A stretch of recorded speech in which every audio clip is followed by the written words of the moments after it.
appeal to but us all. not through the scientific method. Right.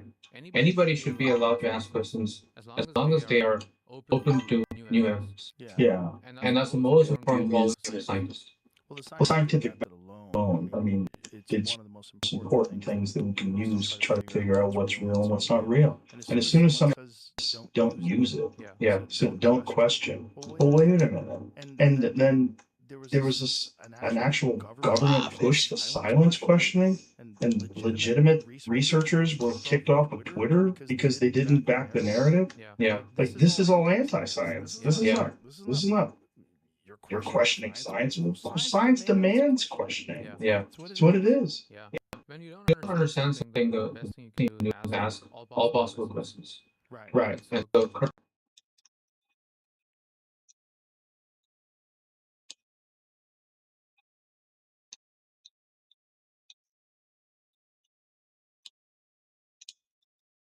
curbing that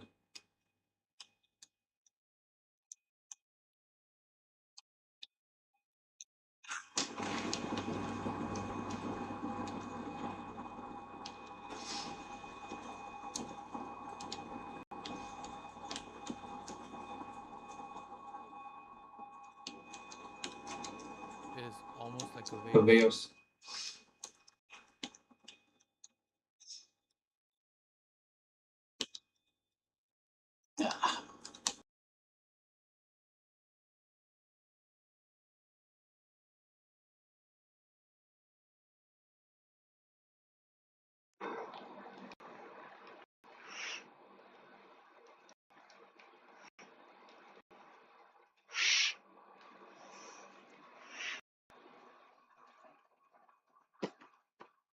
saying, look, I'm going to tell you Oh, what man I wants to personally watch all his believe in my own replays. view, and I'm not open to new perspectives.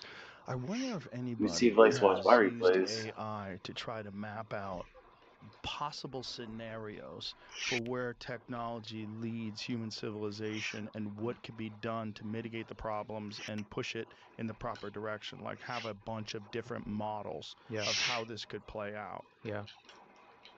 I mean, I try to do that for fun, but I haven't done it in a serious enough way to have like a proper answer to that. Right. But I think, like, Hmm. a lot of things that we are doing today will not be considered needed or valuable. And maybe a little bit of taking our own lessons from the past. I don't know if when you grew up as a student, did you have to like be good at mental math, like multiplying arbitrary Hmm. numbers? Was that considered a sign of smartness, or remembering people's phone numbers or something? Well, you had to, because there was, I mean, you had little address books. That's what we used Yeah. to carry around, like I had a little Yeah. address book that I keep on my desk. Yeah. It's a little tiny thing with everybody's number and name. That's the only way I knew people's numbers. I see. And I remembered a bunch of them, like Yeah. all my friends. I Yeah. had all my friends. I don't have any of my friends' numbers remembered. Yeah. Maybe my wife and my friend Eddie. I have Oh, 2 numbers in my head. But was there a time when come on, people bitch. thought somebody was smart based on how good their memory power was? Oh Or yeah, You like watching your own definitely. replays? would you say that Cool. now? Well, so people are impressed if you know things now. You Yeah. know, I have a bunch of like weird information, obviously, that I've gathered through so many years of doing this podcast and just so many years of being curious. You know, like sometimes even my own daughter, like, how the fuck do you know that? I'm like, this is what I do. Like, that's my thing. Yeah. You know, I pay attention to stuff. Yeah. But yeah, I mean, memory itself is always very impressive. And someone has an excellent memory Yeah. and can pull out facts of the past. Yeah. We automatically equate that to intelligence. Yeah. I think it's impressive, but it's not necessarily a sign of being intelligent, right? Ah, yes, I think bitch. that's just a look. You have a very fast lookup table in your head. That's great. It's very valuable. But I still think like being smart is all about posing the most interesting questions. Also, the decisions that you make, Yeah, and whether or decisions. not you Yeah. self-correct Yeah. when you make mistakes. Yeah. Yeah, all And those things. exactly. So when you have an amplifier to your intelligence.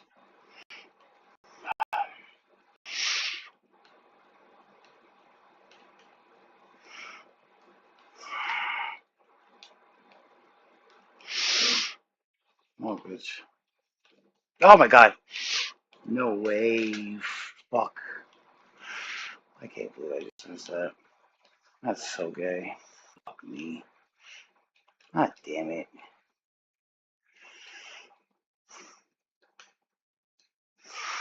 Come on, dude.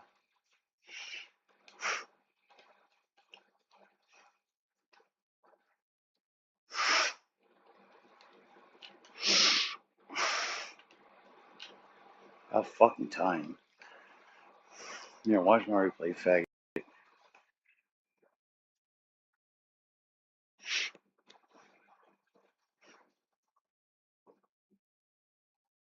Fucking bitch. Come on.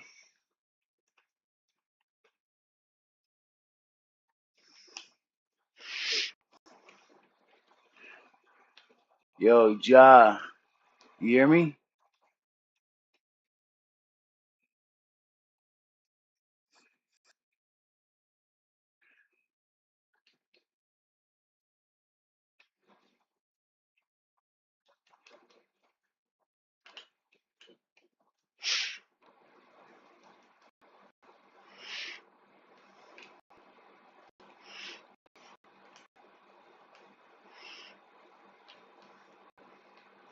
Sorry, bud.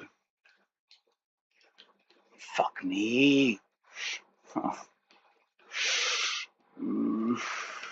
That was so fucked.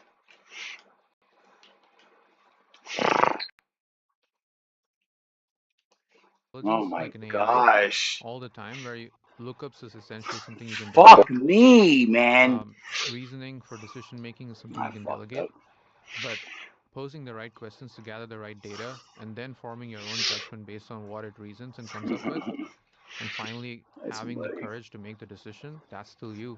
That agency, that Nice one, intrinsic buddy. curiosity to ask the Oh, right question, I the can't get it. scientific intellectual humility to, like, Man. gather new evidence, always questioning your beliefs, that is still you. And so I feel like that is Fuck, essentially what bitch. would be considered smart What's in the years up? to come. What's up, If Andre, I somebody is, guess? like a proxy scientist or Little whatever, like bitch. no more, doesn't have to go to I'll like play Olympiad Tuesday. or get a PhD Send to me be an invite. scientist or to be considered a Wait, scientist. what's your name on here again? Because all scientific literature is open and like, so accessible to everybody. Which one are you, yo? You can even take a paper written by an expert. Everyone can hear me, right? You guys Use hear an me good? AI, understand it deeply, ask a lot of questions, and maybe even disprove what they claim to be Let me true. get a guess if That's the you guys whole can hear me peer review good. process, right? The peer review process is all about questioning somebody's paper, and that's why, like, whatever you said happened in COVID days is wrong. Like, you should be allowed to ask questions about Can you hear me good? even eminent Can we get it? scientists' Can we work. get it? Can I get a response It's from okay. Like, that? if you're dumb and you had the wrong questions, sure, you're gonna learn from that. It's worse than not being allowed to ask the question. Yeah, agreed. It's going to be interesting to see what the future of education looks like. Can How you valuable hear me are good? degrees? Somebody please respond to Be able me. to do the majority of whatever I would work be you really need done on appreciative. a variety. Like, how good are they right now at just law? Like, you could ask Yo, questions. can you hear me good? Pretty amazing, Yeah, right? yeah, pretty How good. good are they at mathematics? Perfect. Like, Very how good. good are they at coding? Way Yeah. better than people. Yeah. And at a certain point in time, it's going to be interesting that, like, what is education now? Is education just providing you with information? Because that information guys can't hear me? available. Well, Or there you is go. That's a education problem. teaching you how to Hold on. think, Yeah. teaching you how to pursue your interests and be curious and have intellectual Yes or no, humility and bro? What's understand what you going know on? and what you don't know? I think that's what it should be. Hold on. I still think institutions will preserve their 1 brand second, value everybody. because Shit. there's a certain aspect of 1 education second. that's 1 outside of second. learning, which is just having access to other curious and intelligent people. Sure. And Community. Yeah, and brands attract good communities, peer groups, blah blah blah. Mm-hmm. But Yo, the yo, actual yo, process yo, of yo. learning itself has to change, and Yeah. what you're rewarded for has to change. So fundamentally, everything flows downstream of the incentive, right? So if the incentive is to score the highest grades and the best answers, you're not really changing much. We need to change that process. We need to change the process of what are you rewarded Oh, for? yeah. Like, You what can is hear me A fine, plus bro. for A? Come on, guys. Right. That's where we need to start at. Yeah, what's up? What do you guys want to play? We talked about this the other day, that the education system in this country was designed to make workers. Exactly. That's what they did when they first started doing it. Yeah. I mean, I guess we could play threes, everybody. Yeah. I mean, I'm not a fan of threes, In but India, it's still the case, by the way. Really? Even if you go into a computer science degree, I don't Alright, know yeah, if hurry up. I shouldn't misspeak, but at least when I was there and for many years after, Yo, the first 2 years you fucking just spend learning job. core What's electrical and your name mechanical on engineering. here? You would learn like welding using lathe machines. You would have to like go and like do workshops, carpentry, a lot of these things. It was fun. I would think there's be a lot of value in that. So in hindsight, I actually think it was fun to learn soldering and like how to like make circuits on breadboards and printed Yeah. circuit boards. But if somebody was just interested in some, just writing code, let's say back then, And you all can this hear is me kind just of like fine, Joe. You gotta just put your learn. volume up or You something, had to bro. go through it to be qualified as an engineer. So and the reason the curriculum was designed that way is because that's what the labor force was required back then to build like oil factories and all these things. So you had to learn mechanical engineering, you had to learn fluid mechanics, whatever. But It wasn't asking me, I but think alright. that should also change, because if the way like you do work changes, then what you're trained for in college should also change. And it's much harder to change Okay. these things. I got you. I'm People about to send it right now. Hold on. they're scared to do changes. Disruption is always like looked down upon, and so I think let's at least start at the incentive structure, right from the schools, right from the colleges. Like, let's not like reward people based on like how much they know. Well, it seems like in the future, when things do radically change, and it seems like they're I just sent you an invite. going to radically change, What the universities fuck is and this? I schools are love going to it. be rewarded I love for it. having developed thinkers that are able to adapt to this new world. That's right. Yeah. So No, your name is just I love her, not Chata. Ja. The tools are Your name is so just I love her. now that just this idea of just memorizing information that's not what you're going to need to get by in the future. It's not. Yo, accept the invite. I guess like one proxy You're in for training, schools right? is like maybe if more entrepreneurs arise out of your school, you probably created a lot of independent thinkers. Because they are like willing to take a fresh perspective towards a problem, right, and build their own. Yo. And fundamentally, that's what America's always been about. Is yo, Ja, you're gonna fucking accept it or what? Having your own idea and still be taken seriously by a bunch of people. The whole idea of venture capital only exists here, or like family and friends around. This whole idea of just having your friends help you to bootstrap a business and then turning it into a success. And success doesn't mean like multi-billion or 10 billion. I have you, bro. Your name is this right here. I love her. I'm assuming. I doubt you spelled it the same way. Explore your passions. Unless I guess it's two different people. I guess I don't know. Hold on. Creating a company based on what other people want you to do, and then hating your job for it. Yeah, and having a yacht. HX. That's why I said like not the smartest or the richest people are not always the ones who have the most fulfilling lives. The most curious people have the most fulfilling lives because they have better relationships. They're actually able to sit and look at something and be curious about it, instead of like. I'm already friends with you. Yeah, that's what I'm saying, bro. You're right here. The American dream. What was it to you when you? I'm sending you invites, nigga. Like, what is fuck? it like? Oh, like how's it discussed? Well, there is nothing. Well, I just try to put you. It says I'm already friends with you, bro. America is the only country where you I don't know what else more I can do. And have an idea and people listen to you, and encourage you to go pursue it. Bro, my name is Glass for Grass. So find me. I don't know. I'm on your list. Either explicitly or implicitly, you're forced to defer to authority. Okay, like go and ask the permission of this person. Go and ask the permission of that person, or get their approval, or get their insight, or sure, you can get their consent. Everybody out there, but if you have a thought that challenges what's your name on here? This country still encourages you to like go. I don't know why. I don't know.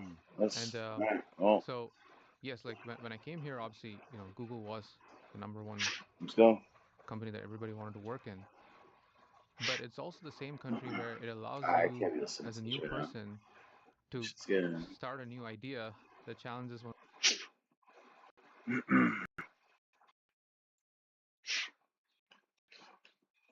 I hate playing threes, by the way, so.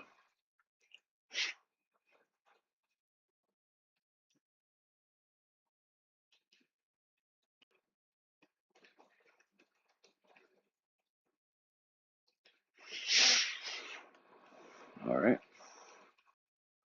Oh, no. Well, so far, I love her. You gotta kind of head back more, brother. You can't just be fucking turning around and thinking you can stop the ball. That's not good. It's always ready going in reverse. Need that boost. Thank you.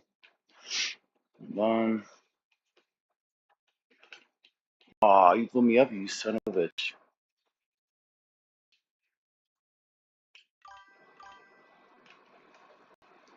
Fuck, fuck, fuck. Oof, that should be 2 saves. Alright, bro, don't be hitting me, bro. You gotta hit the ball. Oh, Lord.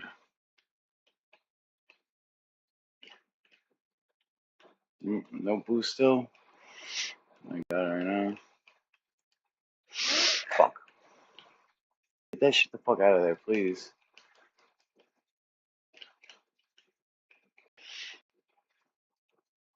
Man. We need to get this fucking ball out of here, guys. Please. There you go.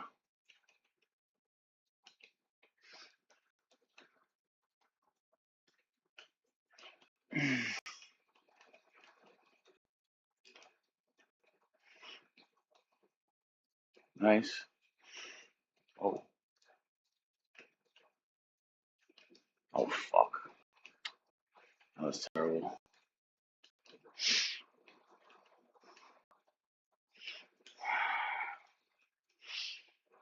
No.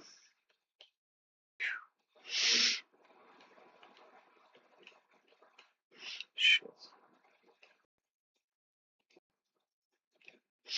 Fuck.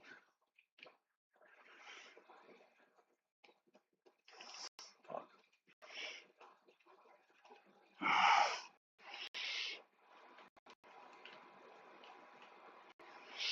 Oh. Yeah, you gotta play more team, everybody. Please.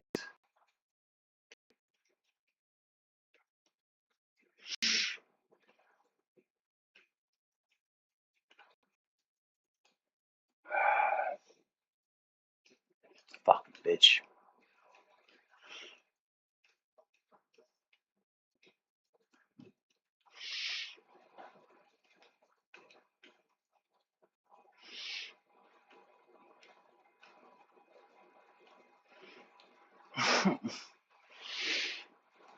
No, get out of there. I don't know why they didn't give me a save for that. That's gay. Come on.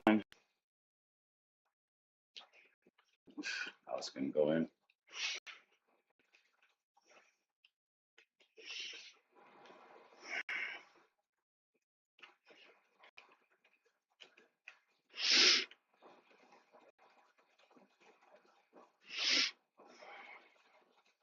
Watch it.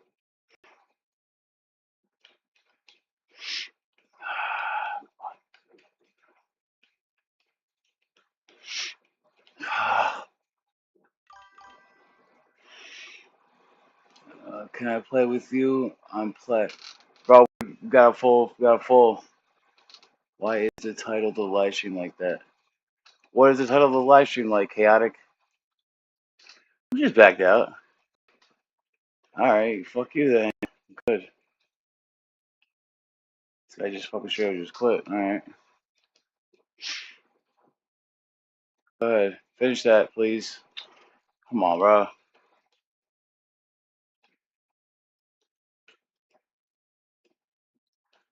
Ah, fuck me. Fuck.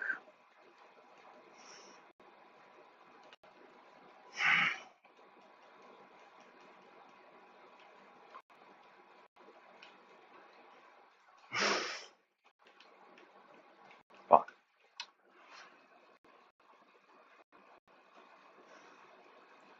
Why the fuck this guy came in and just left, bro? Fucking.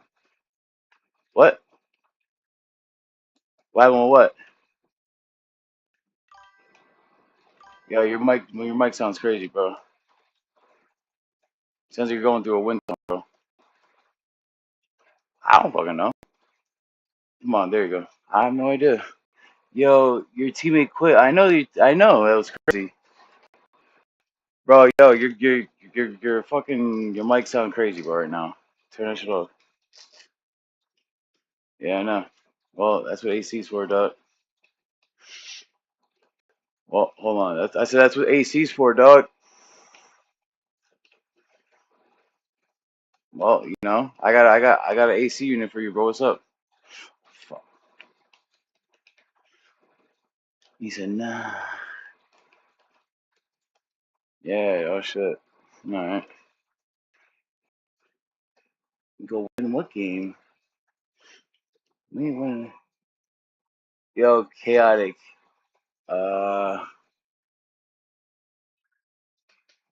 All right. Bro, yo, Mike. Yeah, I'm gonna meet you, bro. You're Mike crazy. What's your fucking name on here? Chaotic. Chaotic.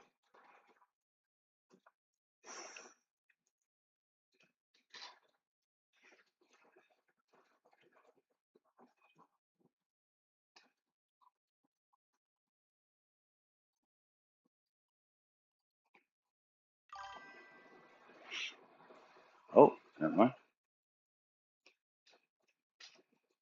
All right. That's you, right? That's you, J Plays or whatever. That you, chaotic?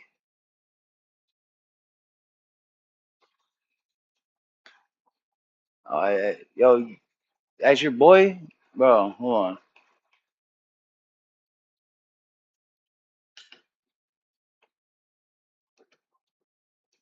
Hey, yo, I love. Is that your boy, J Plays or whatever?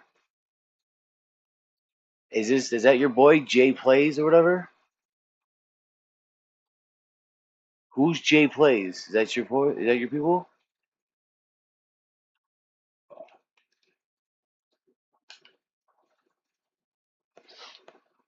That's not your people. Yo, Jay Plays. Where you from, bro? I don't.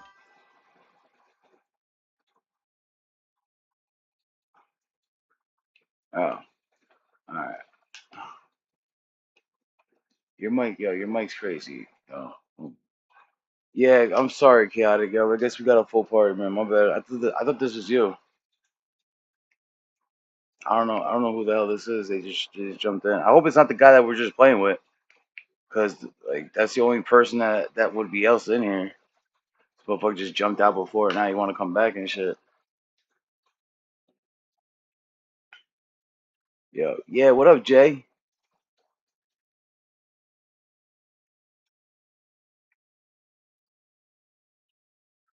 I mean, I'm sure motherfuckers aren't gonna stay around. Apparently not.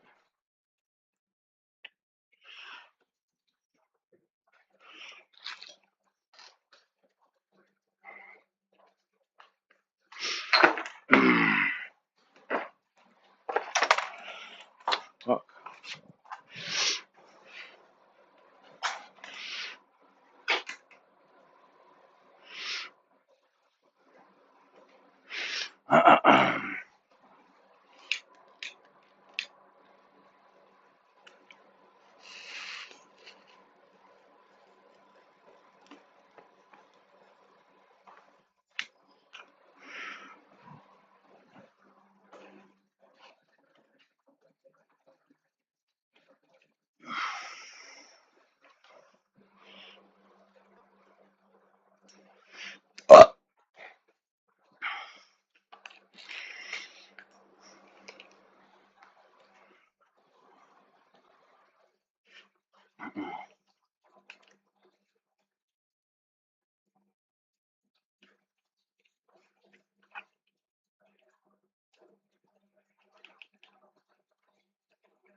There you go.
on, bro. What you miss? How you gonna miss that, bro?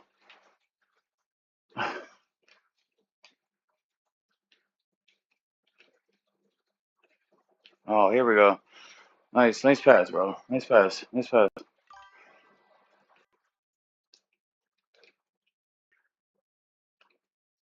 Bro, you're supposed to take it away from the goal, bro.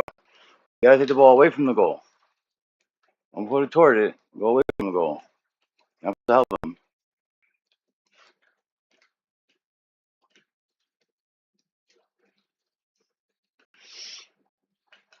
Oh, of course. That was very smart of that guy. I tell you that. Very good IQ.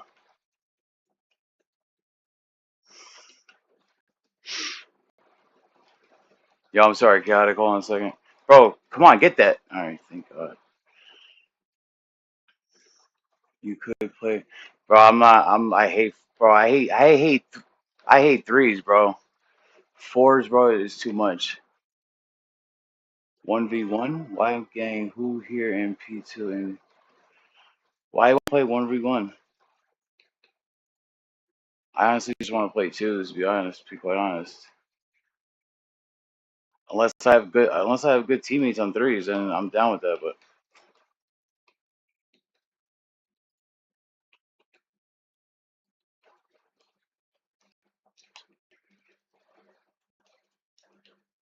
fuck, I had no fucking booze. I got fucking stuck in the goddamn air with nothing.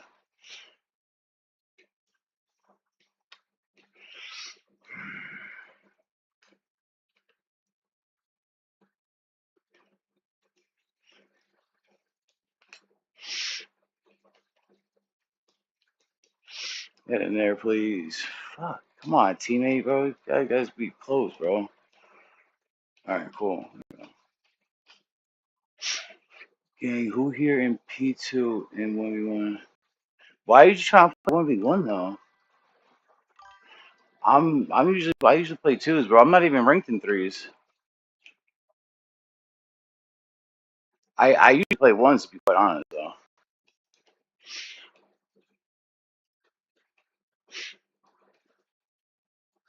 But I prefer twos.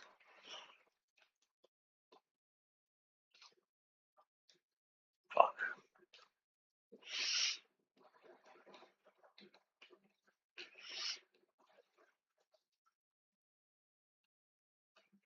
There you go. Nice shot.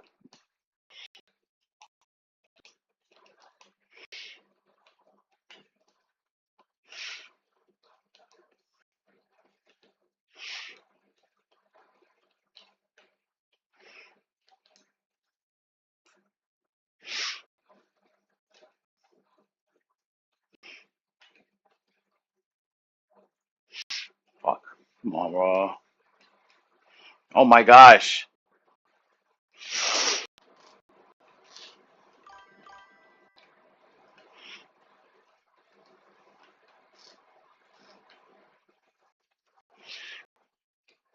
I see it. Fuck. Shit.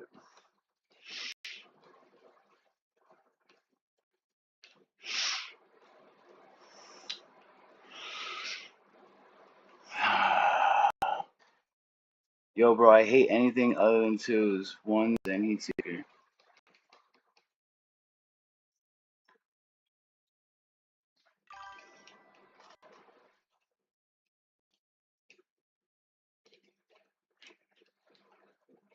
Fuck.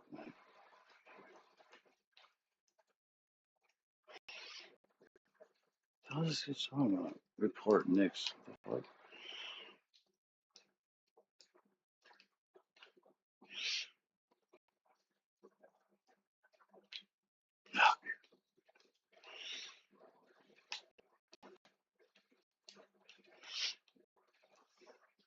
Oh boy.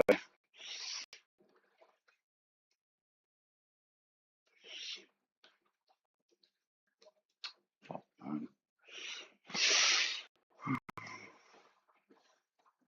I'm Diamond 3 and heat seeker. Bro, then I'm probably not your guy to play with, Doug. To be honest.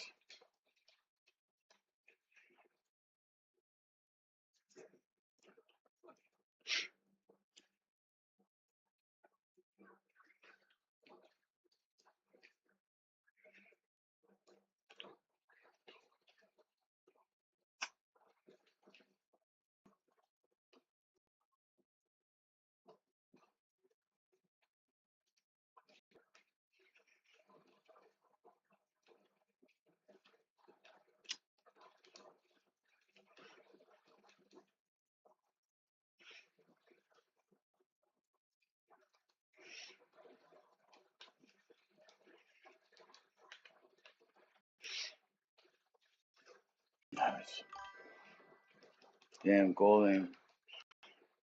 I mean, I'm usually platinum. That's saying I care less about the rank, bro. I've been playing people that are platinum and diamond that are straight trash. I care less about that. I just want to have. I just need some smart, good teammates. That's all I really want. It's pretty hard to find. What's up, Jorge?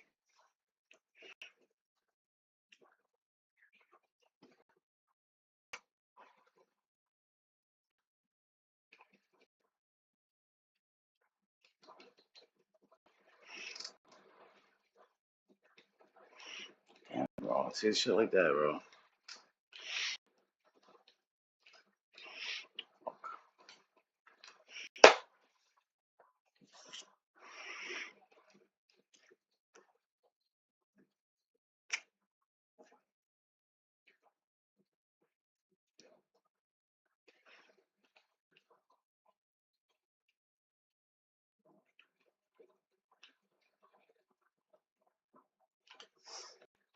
Couldn't see shit. My bad. I should have.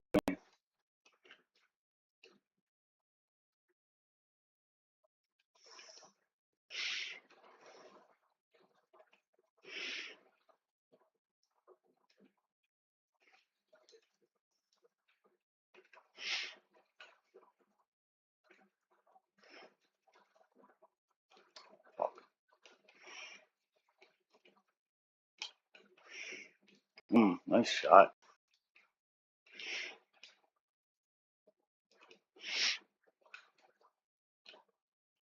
Fuck.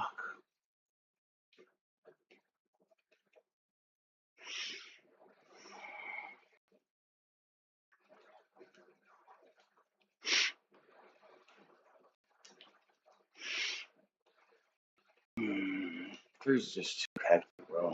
Too many fucking bodies.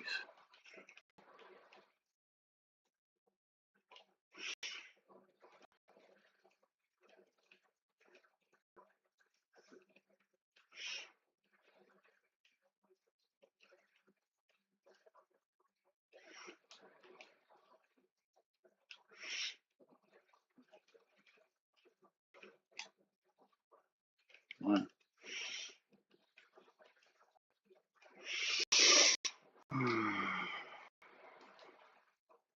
Fuck.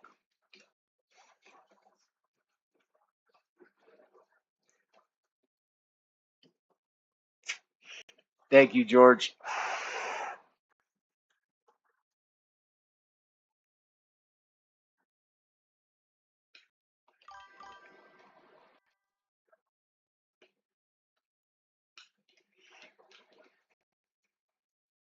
Fuck.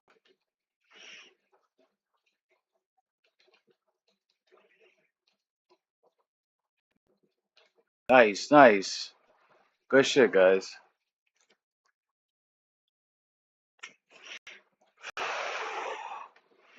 Thank you, Drift King. I'm aware. I mean, I can't even talk right now, so.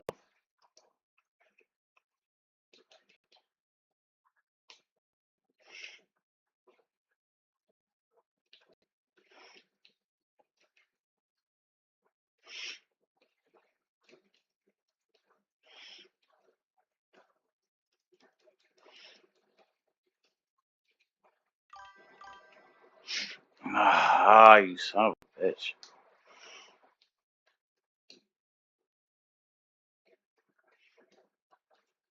Come on, bro.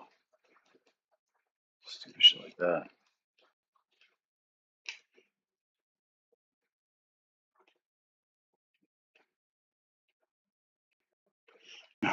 Thank you.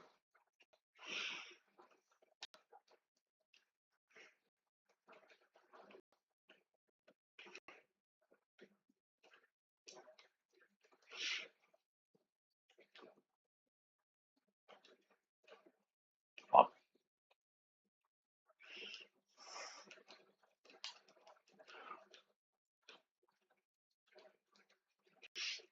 This is too chaotic, bro.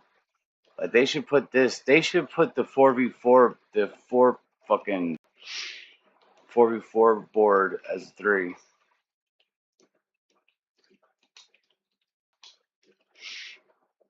That's,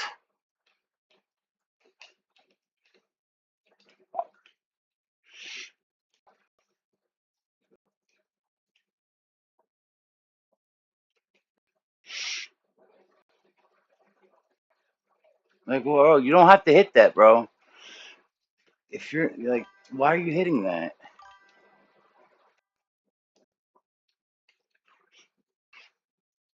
I'm down, George.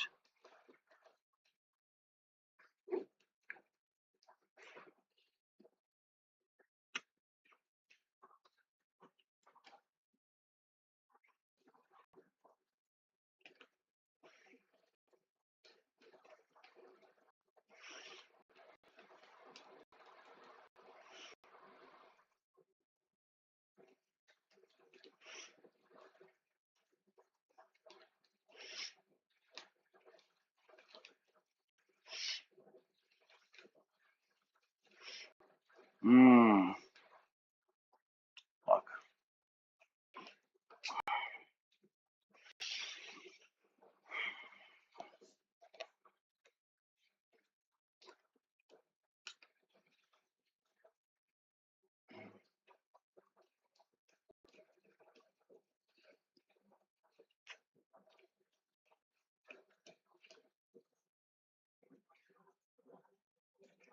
Yo, add me, George. Hold on.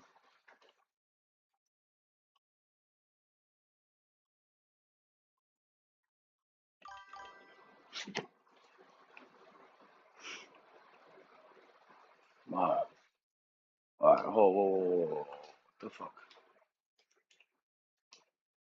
No. Alright, let's who's this? Who I got right now? Alright, bro, we're gonna try some twos, bro. Hopefully we could hold some shit down.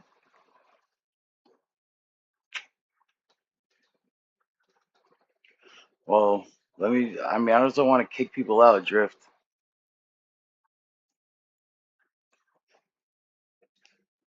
Do I have you on my list though? Did you add me?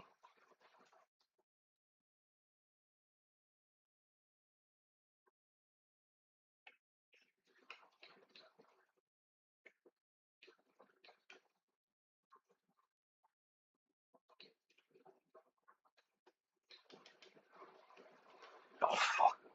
This dumbass.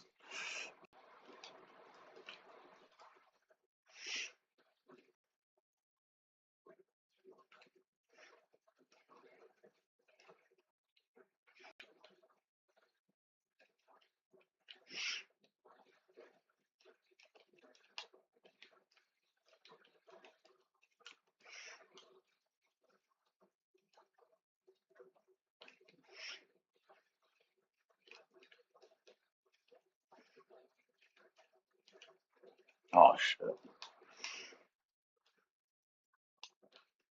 Fuck. Fuck.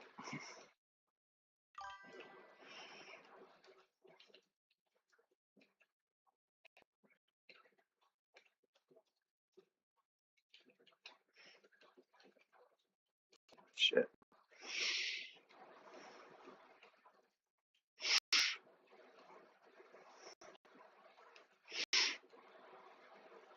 Nice shot. Oh, get there. Fuck.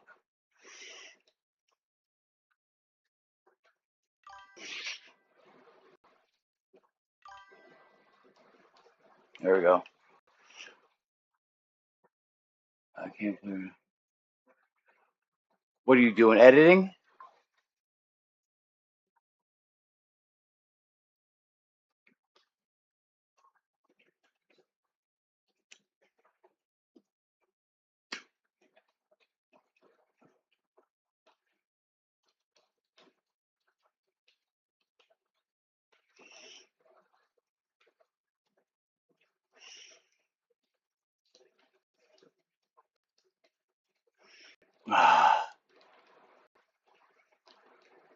Fuck.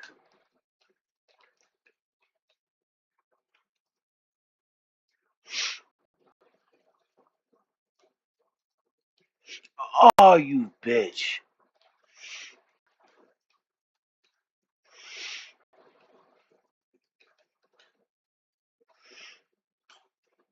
Shit.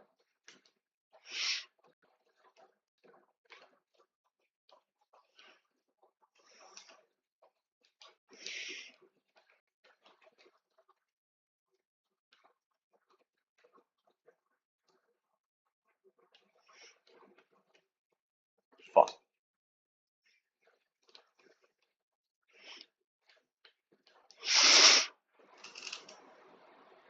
Get that.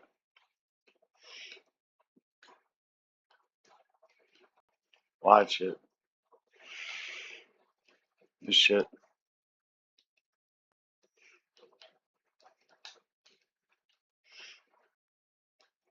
Fuck.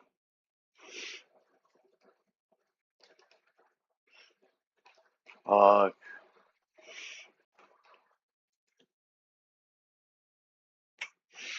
I'm mad old, bro. 9 days? Damn. Bro, there's some.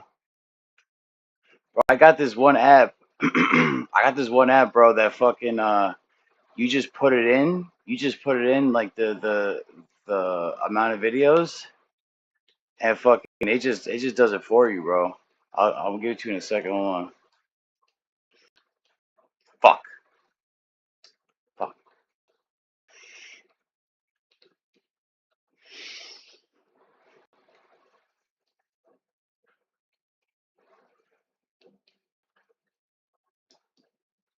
Shit.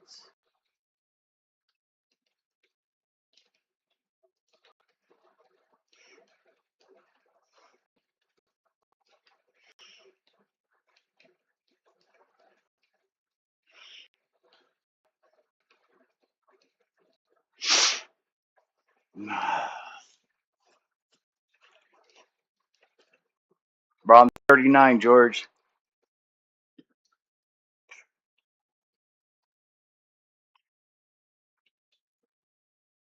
See you the backpack. What?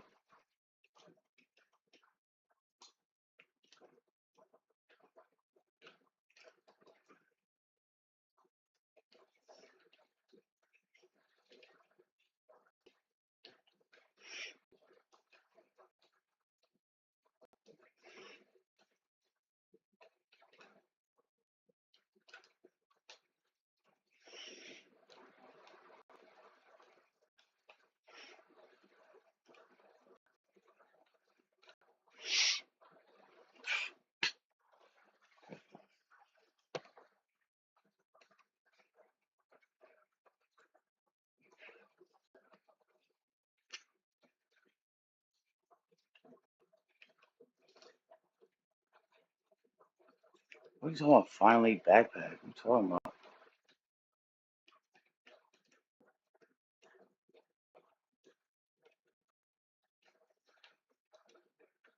What?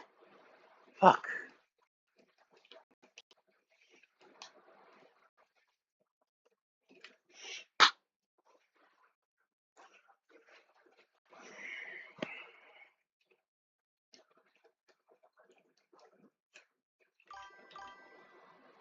Dude, I'm behind. I paused on accident.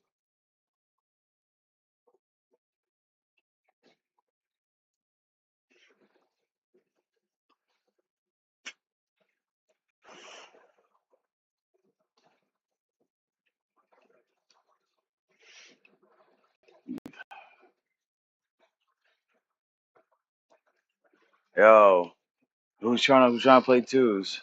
Who's trying to play twos?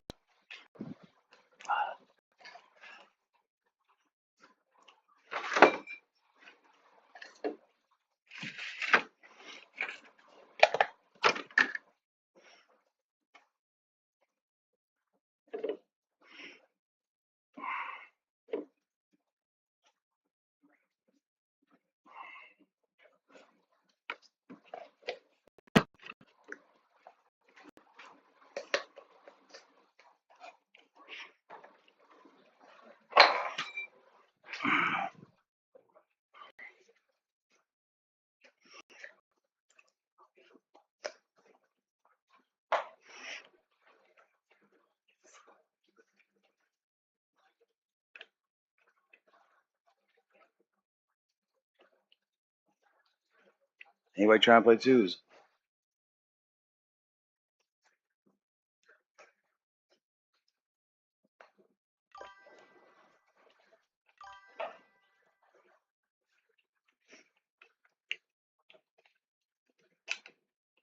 And which Drift King? What's the app? Oh, the app. Honestly, I haven't done it myself yet. I think it's this one. Oh, Opus Clip.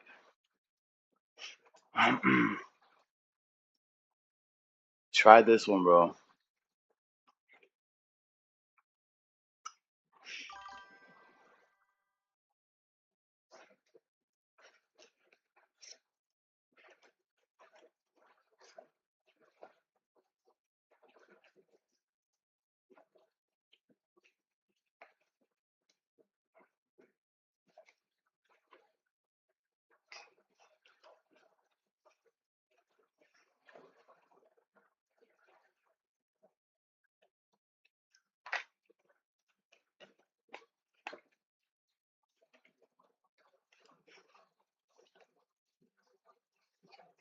What? How do you get hacked off an app?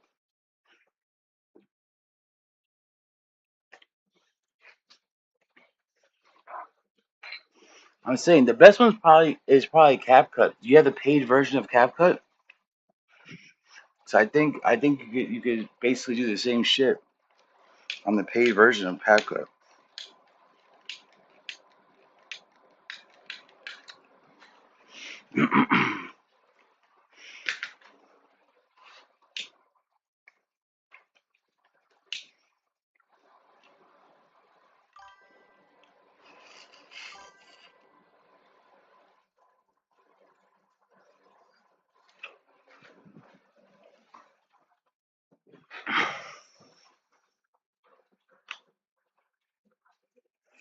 uh, you trying to play game twos? Drift.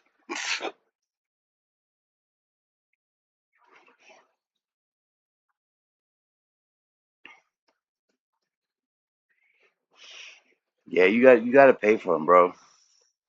But I think that Opus one, at least you could try it out. I think so you can see it.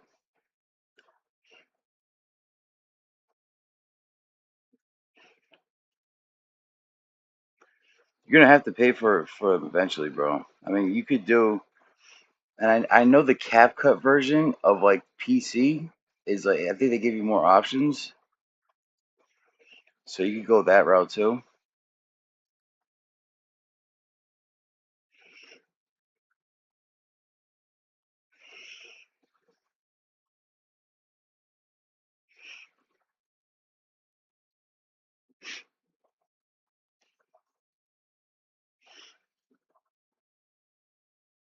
Yo, you trying to play twos or no? Drift. You trying to get a game in?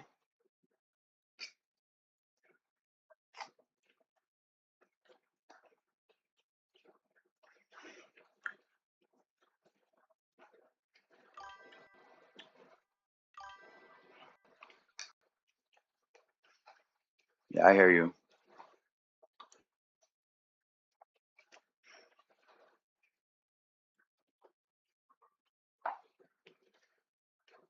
I know it probably works well for you, but it's definitely easier ways to go about it, so you don't have fucking something stuck in.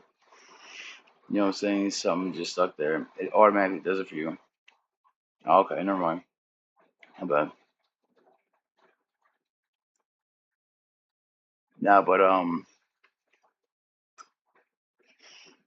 you call it? I know there's definitely fucking easier like ways. You can just does everything on its own.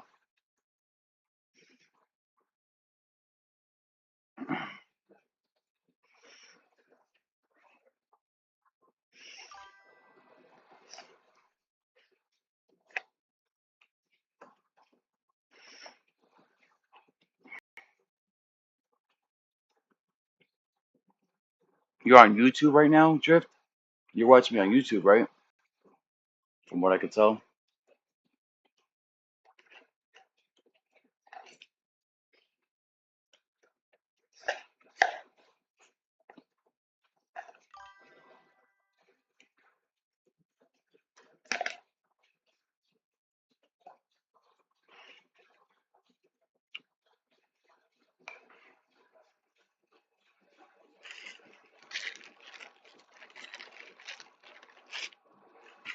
You hear me, Drift?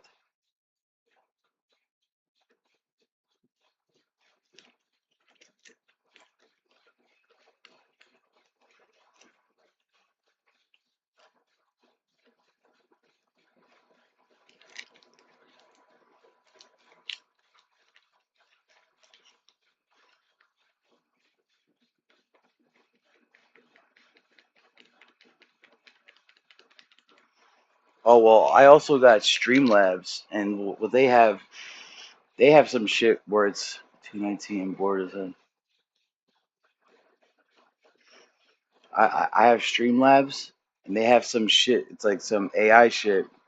I haven't used it yet, and I have it. I have it like I pay for Streamlabs. Fucking, and there's some like creative AI shit that automatically does it for you too. What's your name on YouTube?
Yeah, I got you. I'll go on after this. I want to see how your edit game is.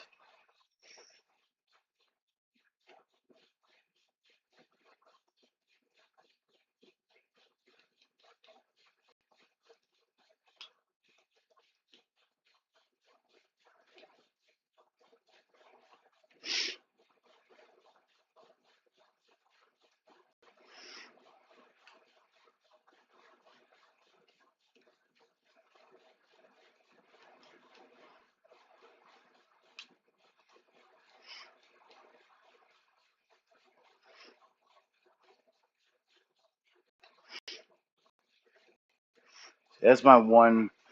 That's my one fucking thing that I know I do wrong on ones is that I'm not disciplined and I don't wait back. I'm like an idiot and I always fucking push forward.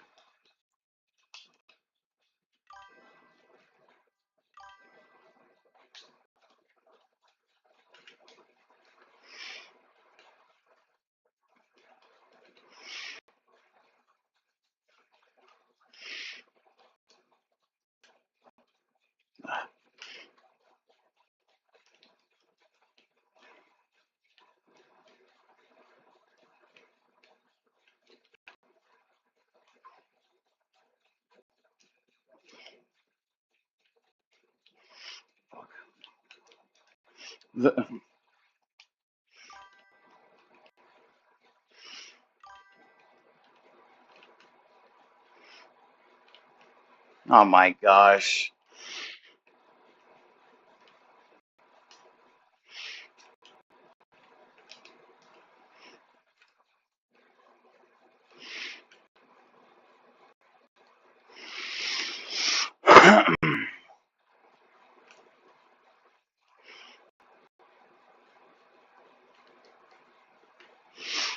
And always watch the ball rotate. To be honest, man, only the second vid is good. I spent 4. Damn, dude.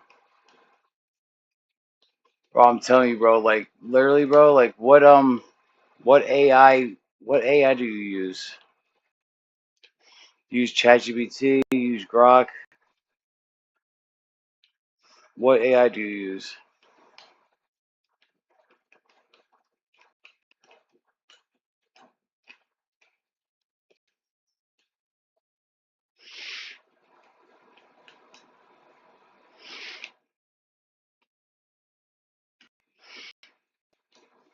Fuck.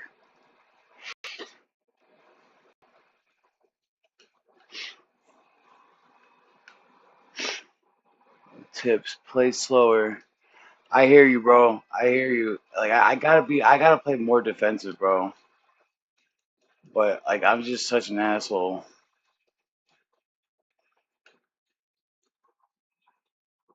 No, like so whatever AI you use, bro, just talk to the AI and be like listen, um, I spend all my time on these videos. I need an app that can facilitate like me you know what I'm saying, spending less time on these videos. See what I'm saying? Like I should be doing what this guy's doing and just chilling in the goal, bro. Like but I don't do that. I hate that. Well, I don't hate it. It's just like I know that's how you should win, but like fucking I'm just an idiot. Yeah, bro. What a fucking piece of shit.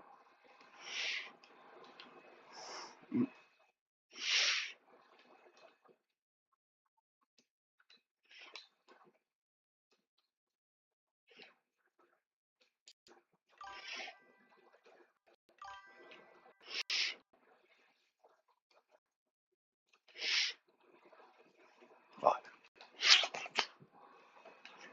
Oh, I use Copilot. I never even heard Copilot. No, just put it in like literal terms like that. Like and like the AI will even tell you like they'll even like tell you like which ones are free that you can use real quick. But they'll tell you fuck man. they'll tell you like step by step exactly what to do, bro. Let's go, bro. Fucking asshole, bro. Come on, man.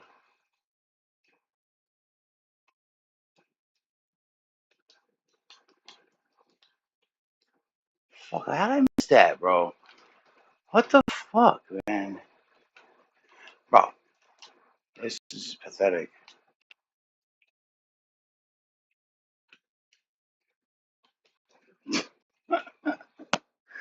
Alright, caray, bro. Alright, bro. 4 goals, 1 minute, no problem. I got this.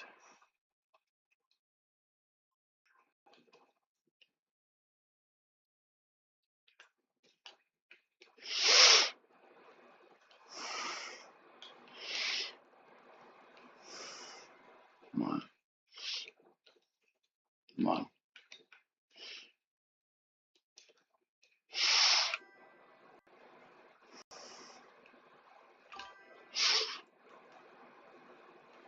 Come on.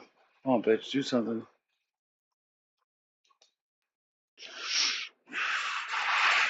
Fuck, man.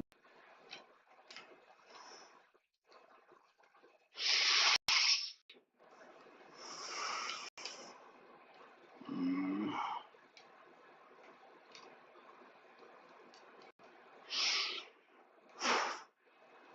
Alright. I think it's safe to say I'm gonna lose this one. Like, see, I should be doing what this fucking guy is doing, bro. And just waiting back. Because you're rushing to ball players. Yeah, I know, bro. So if you end up wait for him to hit, most likely he will be far back. So yeah, I know, but well, nah, bro. You're absolutely right. Period. You're absolutely right. Like, but that's exactly what I need to do. I need to like whenever I have the lead, or even when I don't have the lead, like I need to like play in the goal, Like, I need to do what they do, bro. You know what I'm saying? And I'm just an impatient asshole, pretty much. Alright, come on.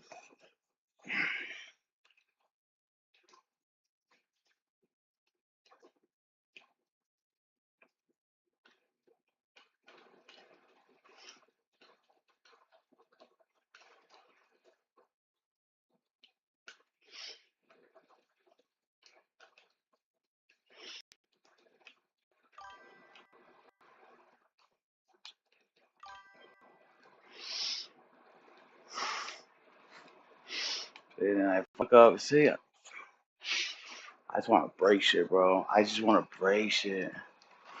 Yeah, I only started playing so like 2 weeks so basically 2 weeks before they oh my god. Yeah, what a save, you fucking jerk off. This is where I get pissed off, bro. And it's either gonna make or break me. Honestly, yeah. He thinks I'm like shit now. I know exactly what it is. Alright, you fucking jerk off. Let's go, you fuckface faggot. Yo, will you be available in 8 hours? I mean, sure, bro. What's up? Get in there.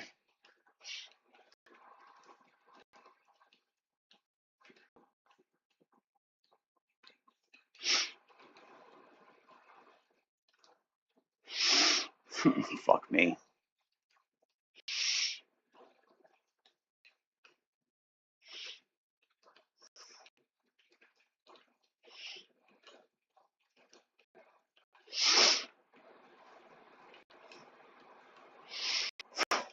Fuck.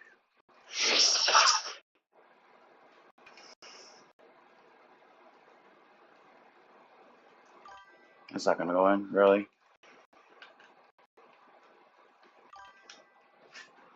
Can you 1v1 me in 8 hours, bro?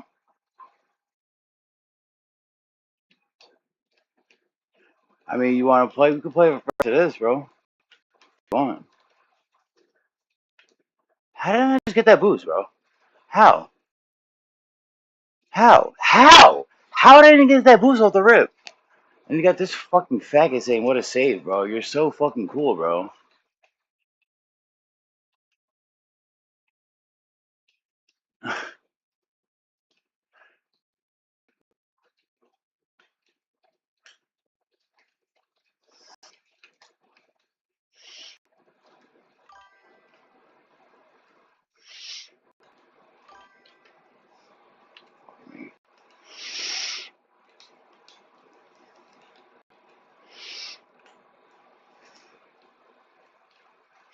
Fuck, dude.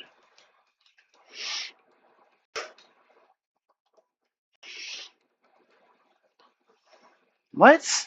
And how did I get that boost either? I'm right next to it. You fucking shitting me? My God almighty. Ay, ay, ay.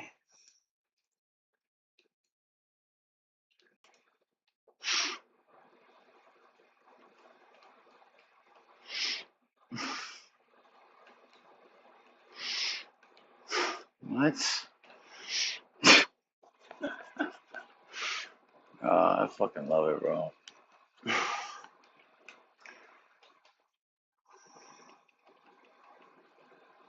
What, bro?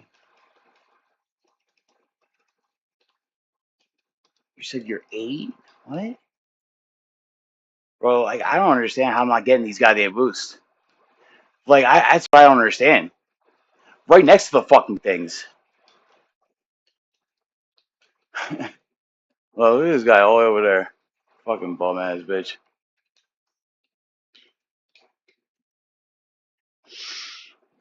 Bitch. My backroom vid mid, my RO vid is good.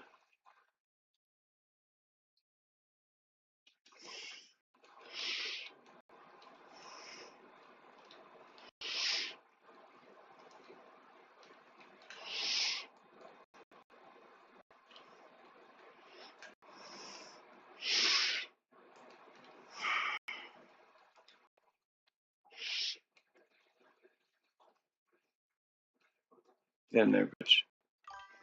Aw, he's trolling. Thank you. He's trolling too, actually. He plays smart. He's trolling. That's what he's doing. Yeah, that's why I say no problem now.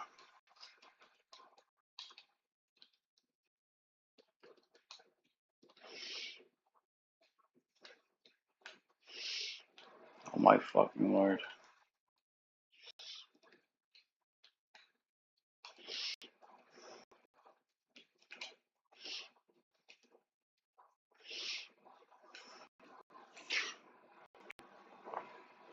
He's trolling though.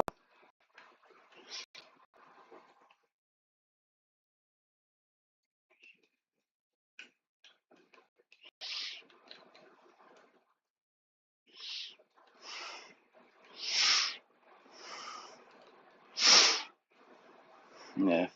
See? I know what I do wrong, bro. It's just being an idiot.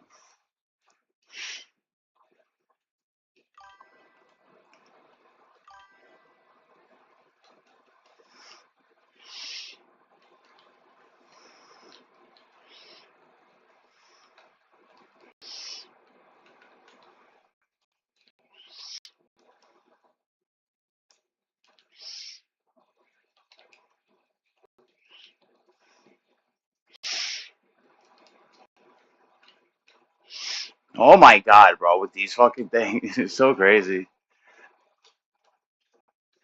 Fuck. Fuck.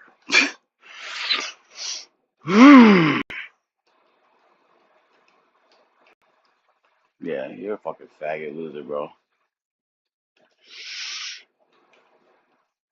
Oh, you gotta be kidding me, right? You gotta be fucking kidding me, right? What's up, Professor? Hey, you get a lot of trolls too, bro. You get people that fucking just barely like it's so pathetic, bro. Off the rip, bro. He's talking about, oh, what to say, because he knows that he belongs in like fucking Diamond. He knows they already know. I already know off the rip, just not even by the way they're playing. That's not that's easy. But I can just tell by the way they start talking off the rip. I know how they're acting. Just by how they're talking. You better win MM2. What's MM2? Oh yeah, come on. Scroll up in the chat. Go ahead, Professor. Go ahead. Here, add me. I mean, I'd rather be fucking competitive, but whatever.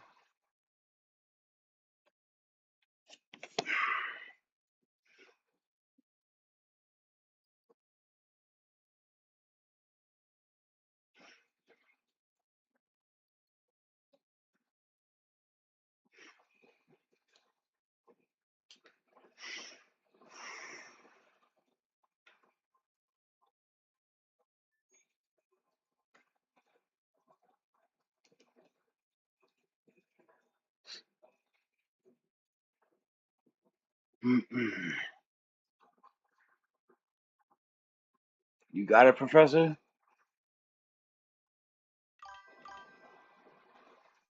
Alright, Drift, I'll be here.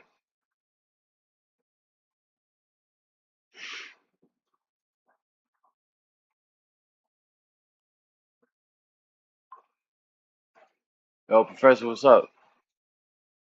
You playing or what?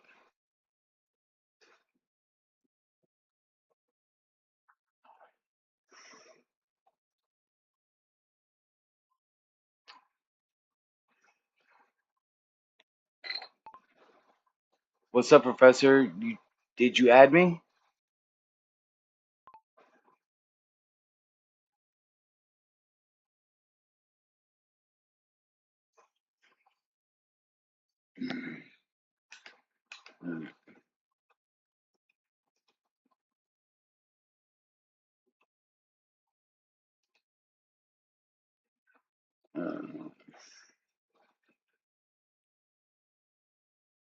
There's missing fucking chairs.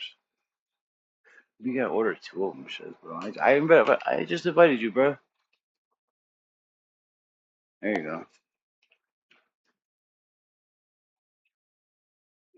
What's it? All party members must complete new driver challenge. What's up, bro? What's going on?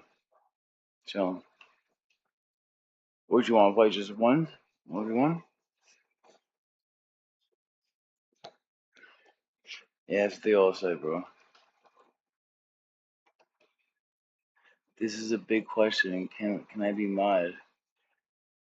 George. I mean, I really don't need a mod, bro. I don't really have that much activity going on in my chat. All right.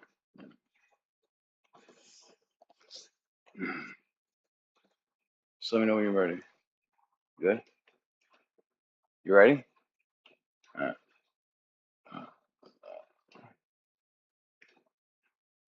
Prefer you got it back out, dog. It says you're on an online game. You hear me?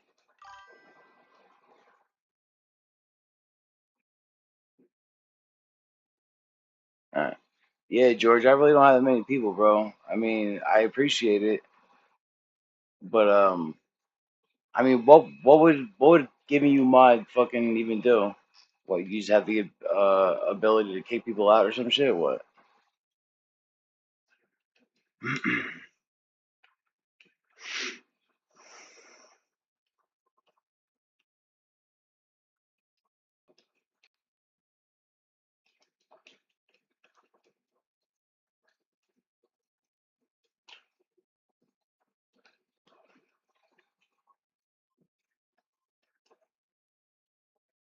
Uh, don't worry, bro. It's just like driving a bike, bro.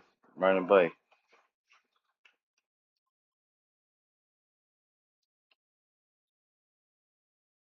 It's not bad. So yeah, you can't be doing all that crazy shit at the beginning. That's what I know. I don't ever do that. I'll never do that. I mean, if anything, I just do some shit like that. Just go straight.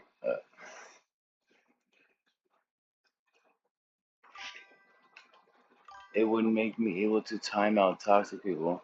That's what I'm saying, bro. Like, I really don't fucking have a lot of people in here.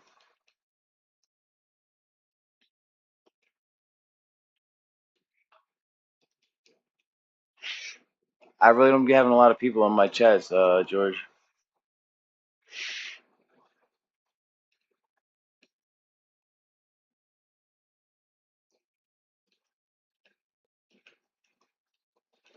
Oh my god. Jesus. That was terrible. Oh my goodness.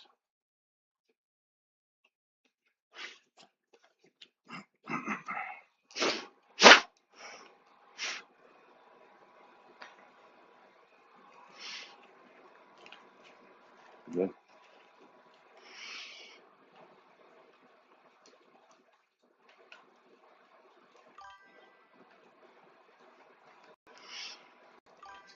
By toxic, I mean bad. Now I understand, George. Again, I don't have a lot of people though. If hey man, if I ever get to a level where I do need it though, you're definitely gonna be the first one on the list, bro.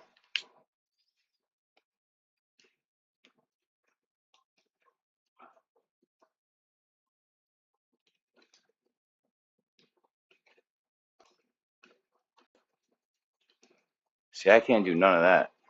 I can't do that.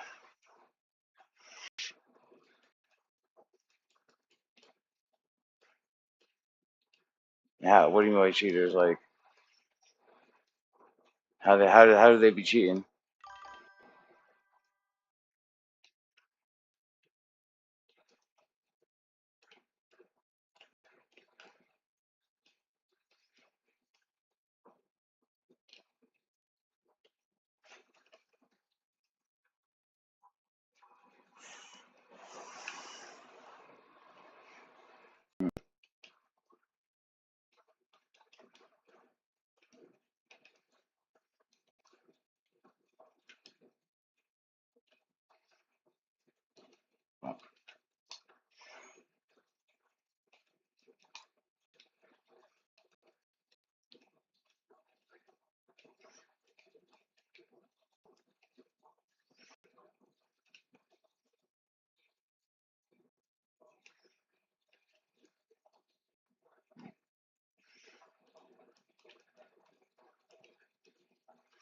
Oh God. Damn it.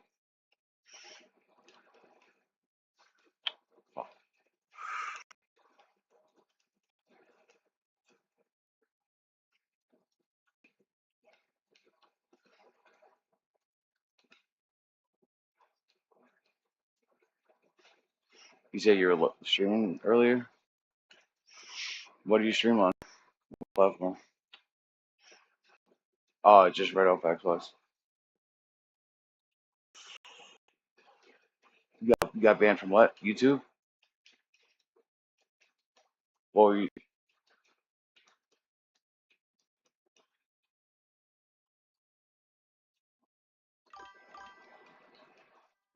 you look 9? Oh boy.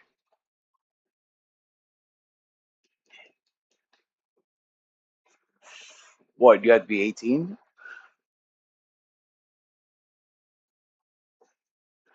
Really? Because I know there's young ass kids that be streaming. I don't see why they would fucking. Uh,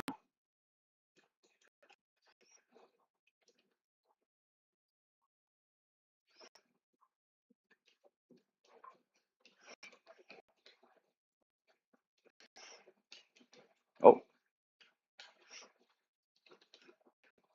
nah, that's not going on.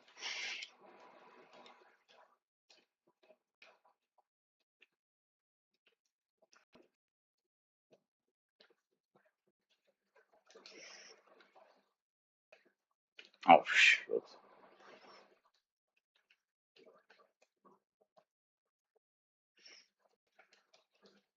Yeah. Yo, did you try that app Drift? Nah, I'm talking to the chat.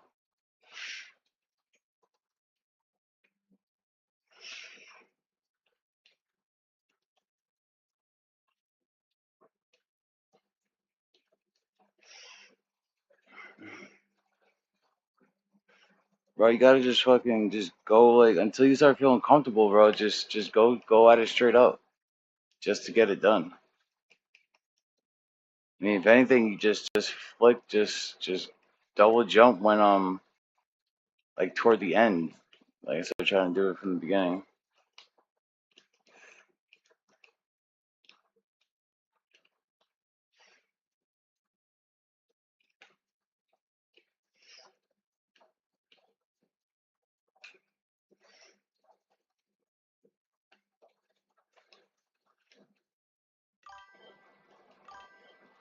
Mm. It won't. Are you doing it off of Apple or are you doing it on Google? Nah, bro, my fault, bro. I'm talking to the people in the chat.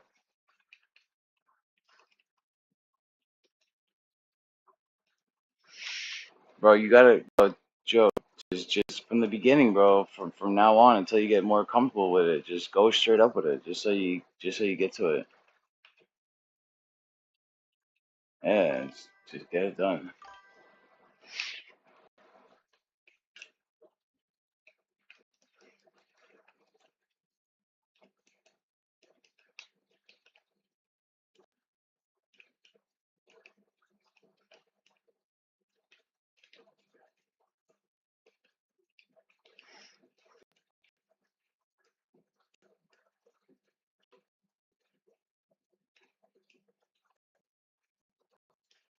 Uh,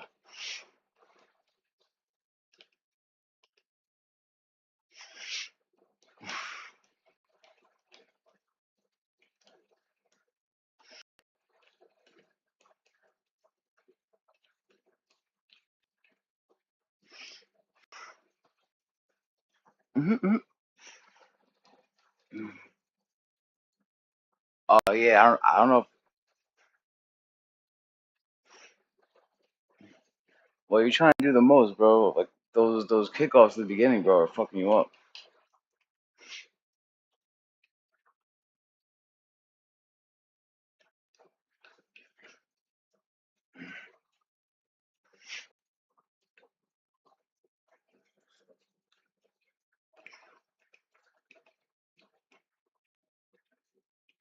No, you just gotta go. You just go at it, bro. Oh,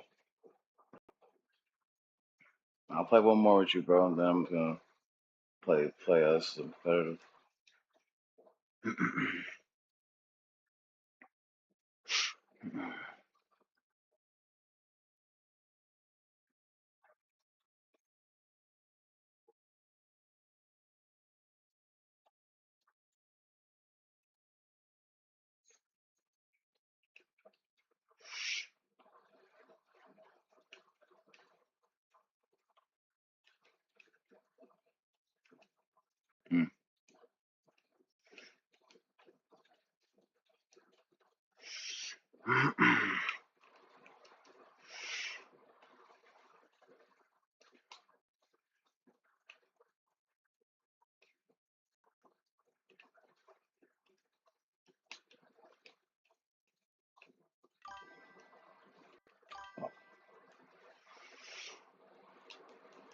Nice. Oh. Ah.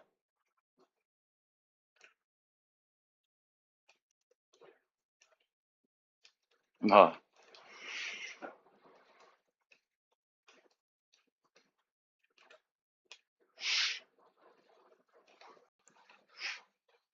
Well, you're about to get 16 right now, Drift.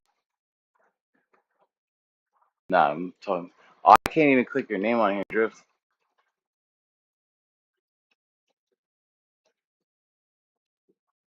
Oh my God.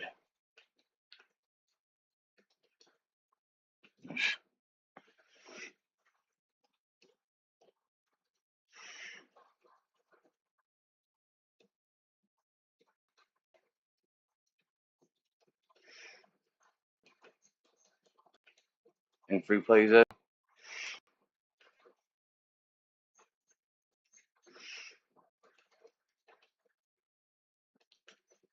Oh boy.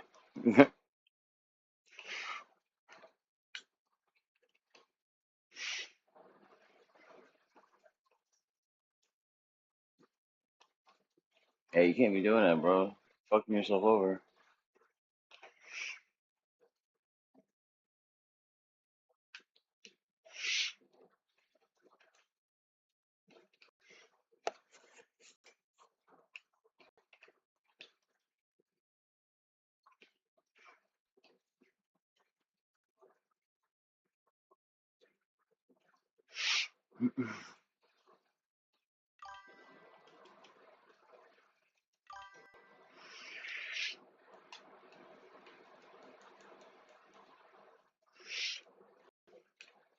Mm.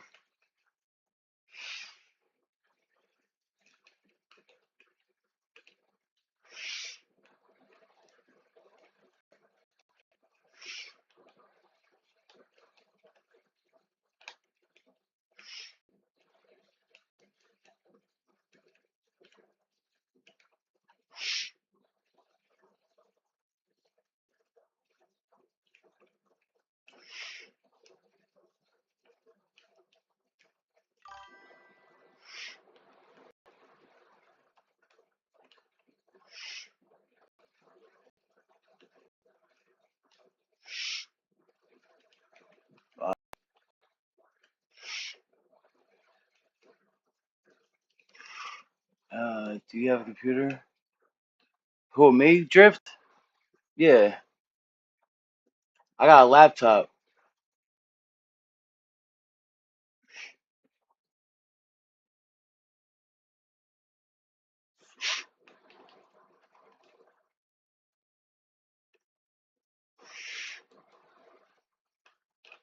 Fuck. Doing terrible.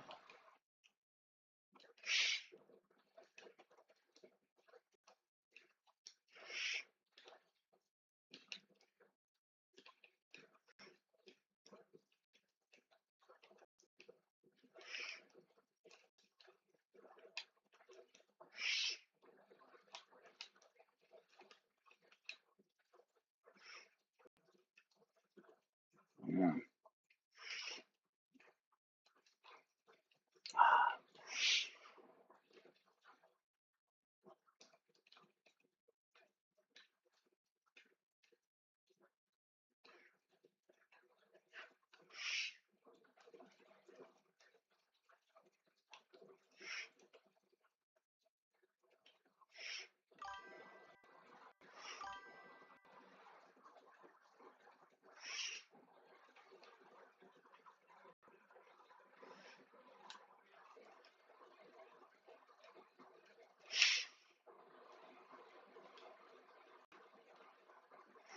Damn, bro, it's so bad.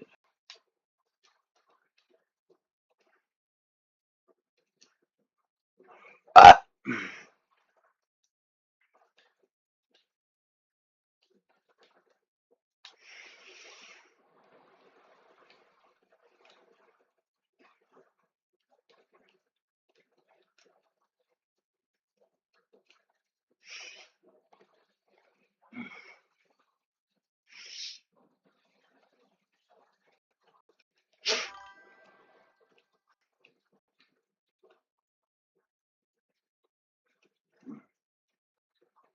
Yeah, bro. You gotta get more comfortable, bro.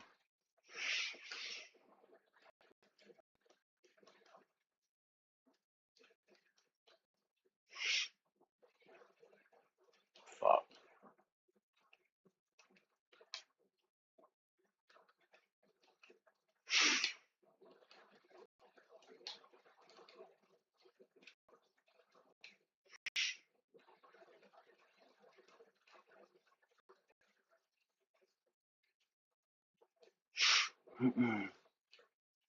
Oh man.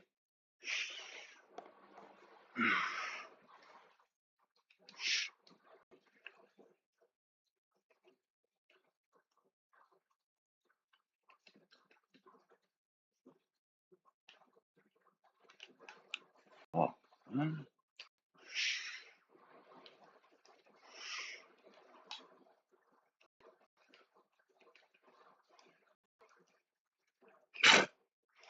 Fucking trash. Probably gonna be it for me tonight. Honestly.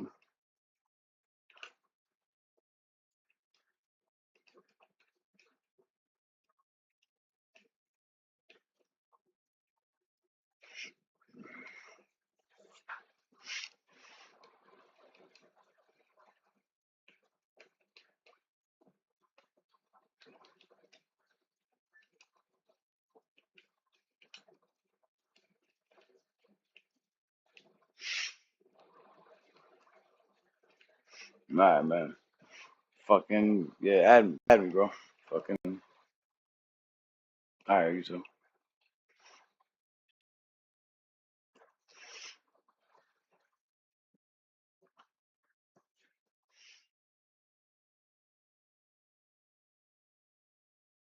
One of the biggest companies in this own country, and it actually wants it. People actually want new ideas, and then you can consistently see that there are like always going to be more and more new ideas and new companies to be created here, and so that spirit of like questioning is encouraged a lot here, and it happens in academic research. I started off as an academic.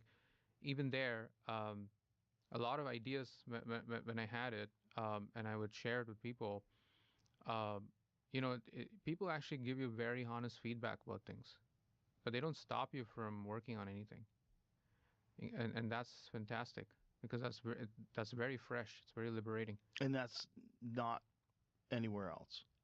I would say it's not. It's not in India. It's a simplification to say it's not anywhere else, but It's not as encouraged. it's not as encouraged. The incentive structures are not quite there, and ability to like be taken seriously for some crazy ideas is why America is still at the top. But it's crazy to me that if the American dream is so compelling and so many people come here for it, why doesn't the rest of the world sort of adopt those values? It's hard, like it's a lot of it is cultural. Like America was born, was made from like a piece of land essentially, right? Uh, and a lot of ideas that we built here, a lot of industries that we built here. Y'all got denim? Hold on. On the website, y'all? Ain't no way you guys are a print-on-demand company. Come on now. We're all like created here from nothing, and that required you to like go take bold risks. I think Jeff Bezos said this in some podcast that where else would you like be able to go raise like a few $1 million for an idea that has like 5 to 10% chance of working, and then fail at it and still go and raise another few $1 million for your next idea?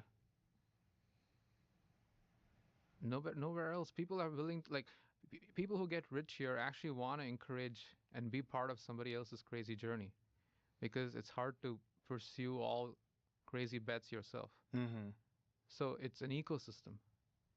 And once something becomes an ecosystem, there's network effects. So it's very hard to copy that elsewhere. And so your value is measured in your curiosity and your willingness to work on whatever it is Yes. that is your pursuit. Yes. And then eventually adjusting and learning and Yes.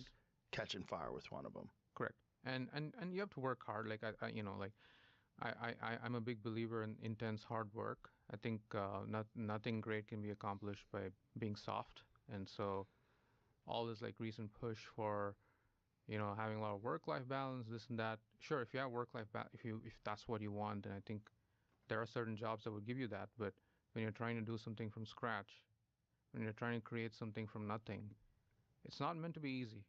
Right. There are some sacrifices that have to be made, and you're signing up to be part of that experience, that surreal joy you get from doing something that's felt almost impossible to achieve. And you're not like staying up late or waking up early because you're getting paid more. Maybe you might not get paid anything. Maybe this whole thing goes to nothing. But that experience you're getting of being part of something that feels very hard to achieve is what you're signing up for to be part of. Yeah, and if you're not, find something else. It's fine. I Yeah, respect there's that. nothing wrong with that. Exactly. Yeah. And the country has enough jobs to provide for all kinds of like needs, right? Right. And everybody goes through different phases in their life. Sometimes they feel a little lazy or like disillusioned. Okay. And so what I like about this country is that there's a lot of curious people here. There's a lot of like so many different people, like whether they use AIs or not AIs, they're all like finding meaning in like so many interesting projects. Well, obviously, I don't know any other country really because I was born here, but the people that do talk to me about what the American dream is like from another country, they're the most passionate and the most supportive of this Yeah, I'm idea, just taking this a little experience break. of self-government. Drift. And just the whole idea that the country operates on, that anybody can chase their dream. Yeah, That you can. If you have a dream and you're willing What to up, work hard, George? you could actually do it in this country. that's right. Yeah, and that's, it's the people that are most passionate about that idea oftentimes are people that come from somewhere else where that wasn't available. And it's not just like people coming from one particular country or another. It's the attitude. It's the way the system works and rewards you to like be bold and take bets against established players. It's okay, right? It's okay to like be an upstart, a challenger, and people love that like underdog. And I think that's fantastic. Like and that culture is continuing. Yes, there are like multi-trillion-dollar companies here, and they're all going to become even bigger. But people still want the young, hungry person to also be successful. Yeah. Well, they love disruptors. Yeah. And people love underdogs Yes. in this country. Yeah. Yeah. It's universal. It's not specific to technology. Right. Like I'm sure everybody would love an underdog story that wants to go against like Coca-Cola or Pepsi or something too. Sure. Yeah. Oh, in sports, it's our favorite In sports, thing. yeah. We don't like when the guy who's supposed to win wins. Yeah. We love when the guy who's not supposed Exactly. to win triumphs. Yeah. Yeah. The underdog story. Yeah. That's a very uniquely American story. To me, that's what this country's. I mean, sure, there's a lot of obstacles and challenges. Just like every other country, there are things here that are challenging, but it's one thing that has consistently stayed true.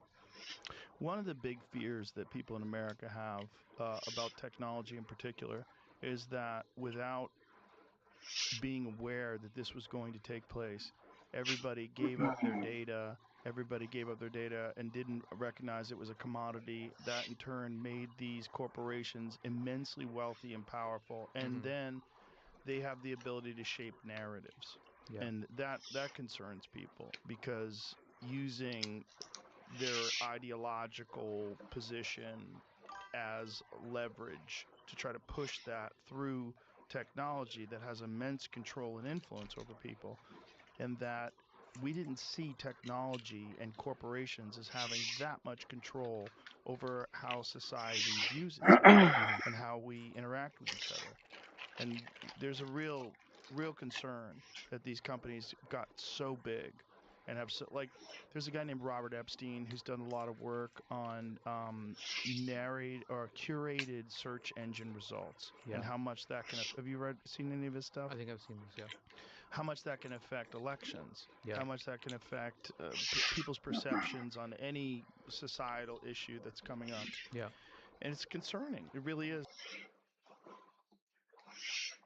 Because they do curate search results. It's not simply, you know, you just run it out there and you get this is the data. No, you get, you know, if you look for specific political figures, depending upon where they fall in the right or left spectrum, and depending upon which way the company forms, the corporation falls rather, you'll get different results, and that sucks. You know, it's very concerning that people don't recognize, they don't have the ability to see how that is dangerous for all of society.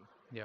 To have that kind of power and wield it in that way where you're not being honest about accurate, objective information. You're pushing particular ideologies. Yeah. So it's so easy to become a podcaster with Riverside. First, go to Riverside and open an account. When you're ready to record, just hit rec to capture high-quality audio and video, all from the comfort of, well, anywhere. Even if the only camera you have is on your phone. With Riverside, you'll still look like a pro. The equipment doesn't matter. You'll get a professional-looking podcast using anything you already have at home. When it comes to editing, it's truly idiot-proof. Even with zero experience, you can create content like an experienced editor using Riverside's AI tools and intuitive editing features. Get transcriptions automatically and use them to edit just like a doc. Or use the chapter timeline, which makes it easier to skim and scan. Ready to share? It's okay if you don't have an audience yet. Everyone needs... I think it's kind of like... this is almost an effect of the asymmetry that exists between the amount of AI power that centralized systems and centralized companies have and the amount of AI power as you as a sovereign individual has. So when you don't have the AIs to just go judge for yourself like what you should be reading and fed, you're obviously like under the influence of what, you know, whatever big tech company is controlling the information flow. But when you have access to all those AIs, you can actually just customize what you want to see by telling the AI like, hey, this is what I think you should actually question and tell me. Until now, you never had that power for yourself. You're finally getting it. Right. And eventually we'll be able to have our own LLMs, like our own models that we would be able to host in our own hardware. We don't have to rely on like one centralized model given to us by like any specific model company. And using that, you can shape it to your beliefs, your custom, your custom data, and so when you're consuming a search result, you can actually task that AI that you control and you run, so nobody can shut off access to it, to tell you like, hey, like, can you actually like give me a contrarian perspective on this, or like, can you tell me if these search results are actually biased? So I think we need to give individuals more sovereignty, with more access to their own AIs that they own and run on a piece of hardware they own themselves. And this is the whole, like, this is going to be leading to the whole rise of local AIs. So as AI models, like today, they're very power inefficient, they're running on large data centers, but in a year or two from now, whatever capability that exists in the most power hungry data centers it'll be possible to run it in some box that you own. May not. Yeah. It's already happening. It's already happening that like there are like interesting hardware projects like the Apple Mac Mini, NVIDIA DGX, where you can actually host a reasonable sized model and put it in a box and have it run, and you don't have to pay for all the tokens it produces you. You just have to plug it into your power core and it works. I think Duncan, my friend Duncan Trussell, he does that. Yeah. And today the capability of that model that can run locally is not quite there. So you would still prefer to use something that runs on the data center. But eventually this is going to be a spectrum. There's going to be some percentage of tasks that you would start delegating to this local I'm gonna go edit for now. model. And yeah, I'll be back on, bro. That you could buy something that feels like a refrigerator. Also, bro, I got a major problem. Your own AI bot. What's up? And host a model Talk to me, bro. Control, so nobody can arbitrarily shut off access to it one day. and then you can have that be your weapon against what the big tech wants you to be, fed, or believe in. So This is the only way we can fight this because they have far more computing power, far more data, far more algorithms than you. So the only way you can fight that is you have something you own yourself. And with the rise of open source models, open source LLMs, you can just and progress in local hardware, and both Apple, Nvidia, Intel, they're all doing amazing work here. You could potentially change the future and give people more power, and this may not be as expensive as people think. Well, that's a good solution, because I've always wondered, like, are these searches, like using Google, is that going to be irrelevant one day? Because you already can just ask your phone. Like, most of the time, if I want to have an answer for something, I just ask Perplexity. I was like, what is it? Yeah. And instead of like having to sift through all these Google searches Yeah, and of try to course. figure out what it's That's what showing AI first is. and get to page AI 3 where it's gets what I rid really of all the want. bullshit. I can get the accurate information, then follow-up questions are Yeah. instantaneous. Yeah, Yeah. you know, And you and can't and you even the can't cut models through that run the Perplexity Google today, ads. they're all in the cloud. Eventually, you'll be able to do that on a box that you own. You can still use the front end, the UI of the app, but you can control the compute that runs on piece of hardware. You may ask why? Why do I care? Okay, like what if someday like the data center gets taken off? Like Iran was bombing data centers. Right. Like what if someday like the government decides that model is no longer available? You want some control over like what models you can run, and like you may even want to shape it to like your context that you never want to be living on any data center. And I think that's where I believe the individual gets more sovereignty against big tech, and that's how like we fight surveillance or like centralization of power. Yeah, and certainly pushing narratives. What do you think happens with social media? Because social media, and as you were talking about before, There'll with just be one. algorithms, like Yeah. I it's think one there'll of the just be biggest one. problems in That's right. terms of the way people view the world. Yeah, I'm curious what you think. Like like my opinion is that it's not good for the kids. It's terrible for them. Obviously. But I think they should have some exposure to it, because I think it's good to know that it's a thing. And I Yeah. think children are fairly resilient and they learn. But the anxiety levels of kids is much higher than ever before. Yeah. Suicidal ideation's higher. Yeah. Self-harm. Yeah. Yeah. Base 44 Super Agent is a catalyst for my growth and take me to the next level. My agent, her name is Amber. My super agent's name is Pluto. Yo, I'm actually fucking filming some content right now, Drift. Because he does all the scores for me. I just asked a simple question. How do we monetize this? And my super agent put together a 1-year revenue model working on my behalf 24/7. The research that wants to take days can now be done within minutes. Take that research and turn it into a YouTube script, a blog post, and post it on my website. Everything from marketing to strategy and to real execution. Super agent is managing my entire campaign. Just work out of the box, like no setup at all. It's connected to Gmail, my calendar, to Stripe, and to a CRM system. Everything under one umbrella. I can just use the microphone and talk directly. It's like having an assistant who lives in my pocket. I came looking for a powerful tool, and what I really found was a powerful partner. Mark is the most important.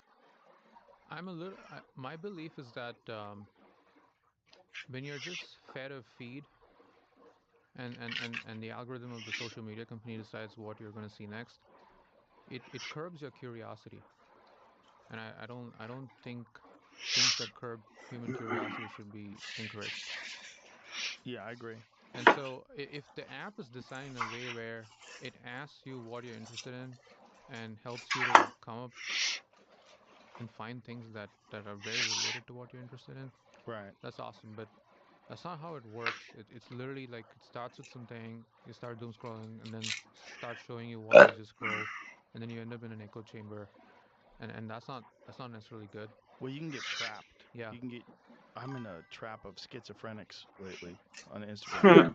It's just mostly schizophrenics, like people that tell them they're the rightful president of the United States, and like you tell the guy hasn't showered in days, and oh boy, and if you have a phone, you can create an account and you can just start uploading nonsense, and then for whatever reason, I've watched a couple of them. them, so now they just keep showing them to me. And it's full of AI slop right now. She There's won't a leave lot me of AI alone slop, and about it. it's not even clear. What do you mean? And it's not labeled also clearly, but whether it's been made with AI or What? not. So What? often, I mean, I'm so guessing your essentially girlfriend. it's leading to a complete loss And what? in What? trust, Well, where what I see won't something she I leave don't you even know alone if it's about? real anymore. Right. And it's gonna get worse. You gotta It's give gonna some get worse context, to the brother. extent that you're gonna like your default would be that this is AI, and then like you're gonna have to go through multiple layers to finally verify if it was real. Um, and even like verified accounts post a lot of AI stuff, so it's not about like whether the account is verified by Meta or or whatever, right? So I think fundamentally I feel like, okay, the way I think about it is, what are pieces of technology if did not exist would be a really bad thing for the world, and what are pieces of technology if did not exist wouldn't even matter. And I feel like social media is more towards the second. Yeah. Like, you know, searching for information and answering questions and like getting, AIs to like do things for you, help you learn new things faster. All that stuff is we need more of that. But because it supercharges our curiosity, whereas No, like we don't need more of brain-rot that. AI slop doesn't actually supercharge our curiosity. It actually curbs our curiosity. And so if we believe in the curiosity premium idea, we need to encourage things that supercharge our curiosity and discourage things that curb our curiosity. Do you anticipate a time where we recognize Well, I'm the gonna go danger edit of algorithms now. and Hopefully, there you're live is some later. discussion to either curb I made your them problem and I or need your allow help. people to have control over them in a real meaningful way? Like you could dictate, maybe through AI even, that there's an AI interface to your algorithm that understands your particular emotional You play needs, your Roblox? curiosity. No, Like, I won't download show me me, this. George. You This should is help, what I want to George. see. You want me to get Puppetry and people to basketball. sub? Show me those things. Yeah. I don't want to see who's getting divorced. I don't give a fuck. I don't know, brother. Yeah. Just put it again. I don't see what you're talking about. Customize on most of these social What are you talking apps. about? You know, if it'll be deeply buried somewhere in the settings somewhere, and you can go and say stuff. But the reason it's buried is because once you always have to say it, or like it's the starting entry point for your experience there, your engagement time would go down, because once you consume the content that you really want, you would go back to your work, which is what you really need to be doing. Right. But that doesn't help them sell more ads. Right. And so the incentives are not aligned. And so Elon has this really good metric he talks about, where it's like total amount of unregretted minutes spent on the app should go up. That's a good way It's to hard to measure. It's hard to measure. Yeah. It's more like in spirit the right metric. But this metric is also why it's hard to make money on ads if you care about this metric. Which is why X doesn't really make a lot of money on ads compared to, Instagram or YouTube. Right. Because you're kind of like optimizing for interestingness. Like, it doesn't mean X has everything right. There's a lot of chaos. There's a lot of memes. There's a lot of like weird shit going on there as well. But in general, social media is not necessarily like great for people. I think it's terrible for people, but it also provides you with a way better understanding of what's going on in the world than Yeah, has ever that's true. existed before. X particularly, X particularly, because yeah. it's a place for like discourse. It's a text-based app more than a video-based app. Right. So naturally, like, people tend to engage in discussions and debates, and there's a lot of curious debates going on there, and a lot of interesting viewpoints expressed by people. So Oh yeah, I think and you got under fucking 45 minutes is actually one of the you've better got apps. But apps that are purely based on like video, quality control. Like people or call your images, bullshit. and largely video these days. I think that's just just trying to get your eyeballs and time. Yeah, those are the mind numbers. Yeah. They just numb your mind. I mean, it's depressing when you go in a metro and you just see people just scrolling through their feed.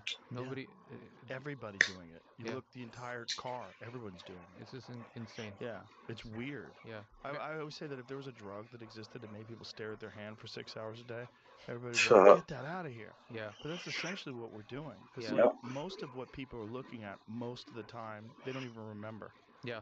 They're just scrolling through this thing. It's brain rot. It's just brain rot. It curbs your curiosity. Yeah. I mean, Apple has these settings in different apps. Have you tried this? Where What? you can set the timer for every app. Tell Monday what you need. We're creating an agent. Bro, and Drip, name Tony. tell me what you're talking about. I'm giving Tony access to the relevant boards, let's say brand, asset library, production board, and social initiatives. Now he has permissions for what we want him to know, but we still manage his access. So we have full control, and of course, every decision has a human in the loop. Now we let Tony get to work. Let's ask him for social content. He already learned our brand guidelines, our content calendar, and now he's suggesting Yo, tell for me. every channel according to our brand's tone of voice, awaiting my approval, of course. No code, no consultants, just execution. That's it. 60 seconds work, and my team has an always-on partner for everything we do.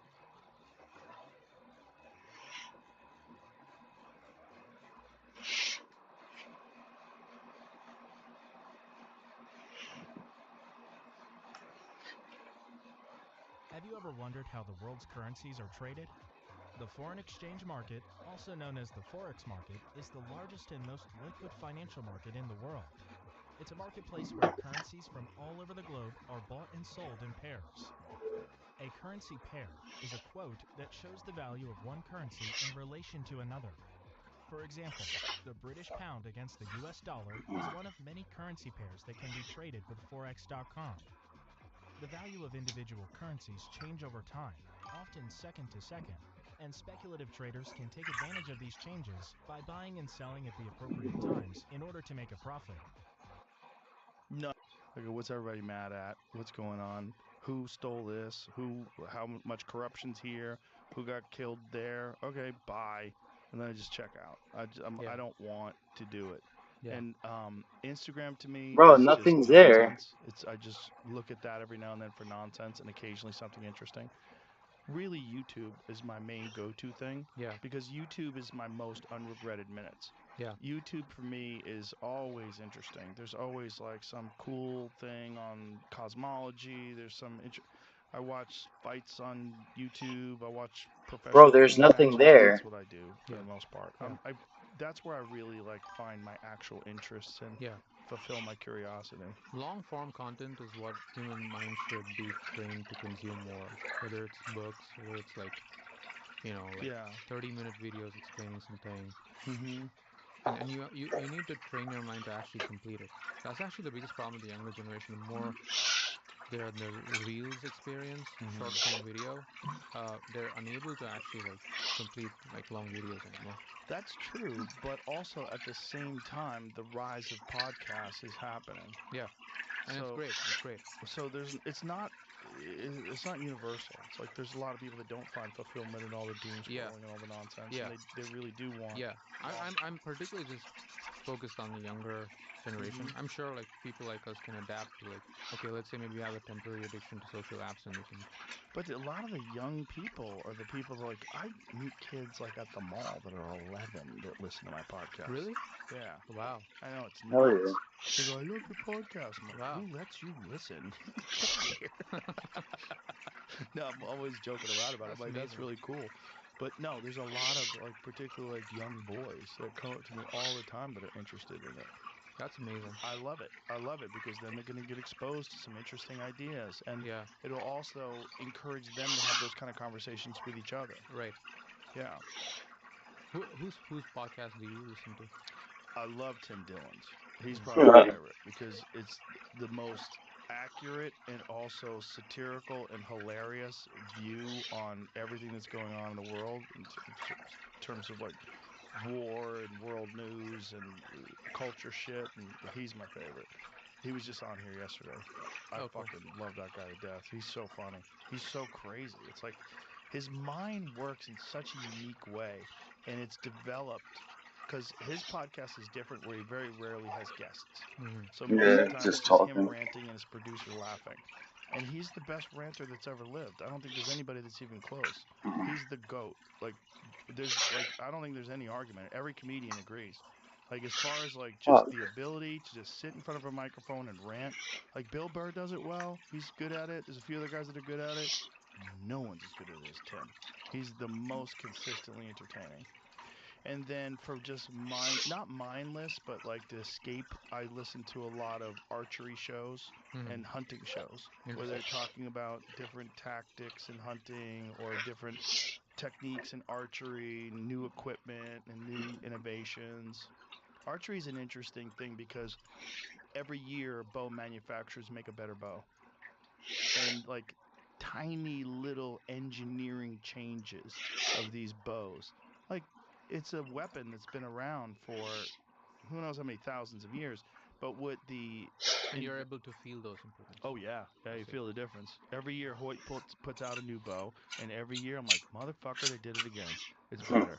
So just tiny changes, less vibrations in the hand, more balance in the shot, you know, more forgiving in terms of accuracy.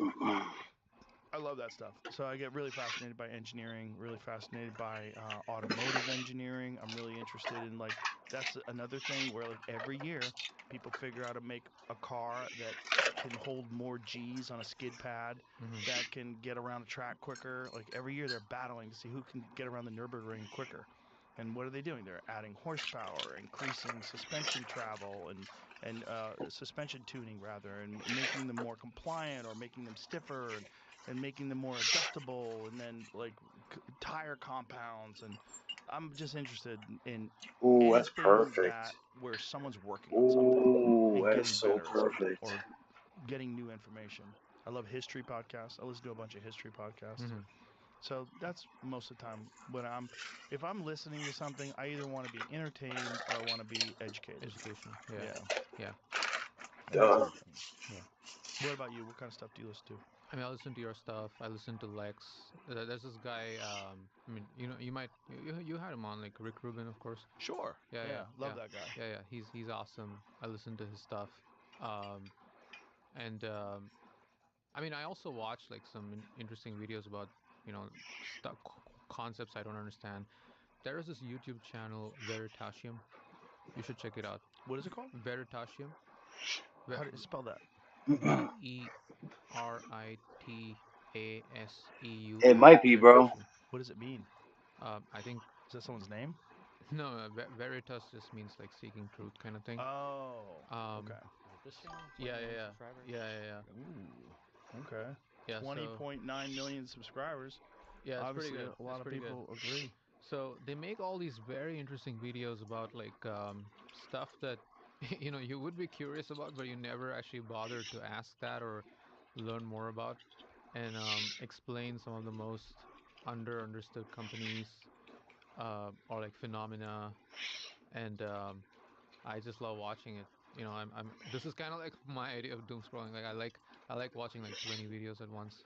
Yeah, I am going to subscribe to it right now. It's pretty cool. Bob told us that they were going to test the alien that night. I have seen extraterrestrials face to face. And the debris are little gray entities.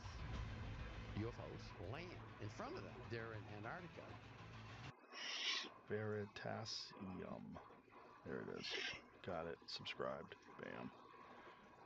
And explains all these like fun concepts that are, you know, you take it for granted. Like, okay, why is Google Maps really fast? Like, okay, it'll tell you what's going on, how the data is used across so many different people at once. And well, the CIA. CIA's new tech doesn't make sense. Exactly. There we it were is. just talking about that yesterday. We were doubting it.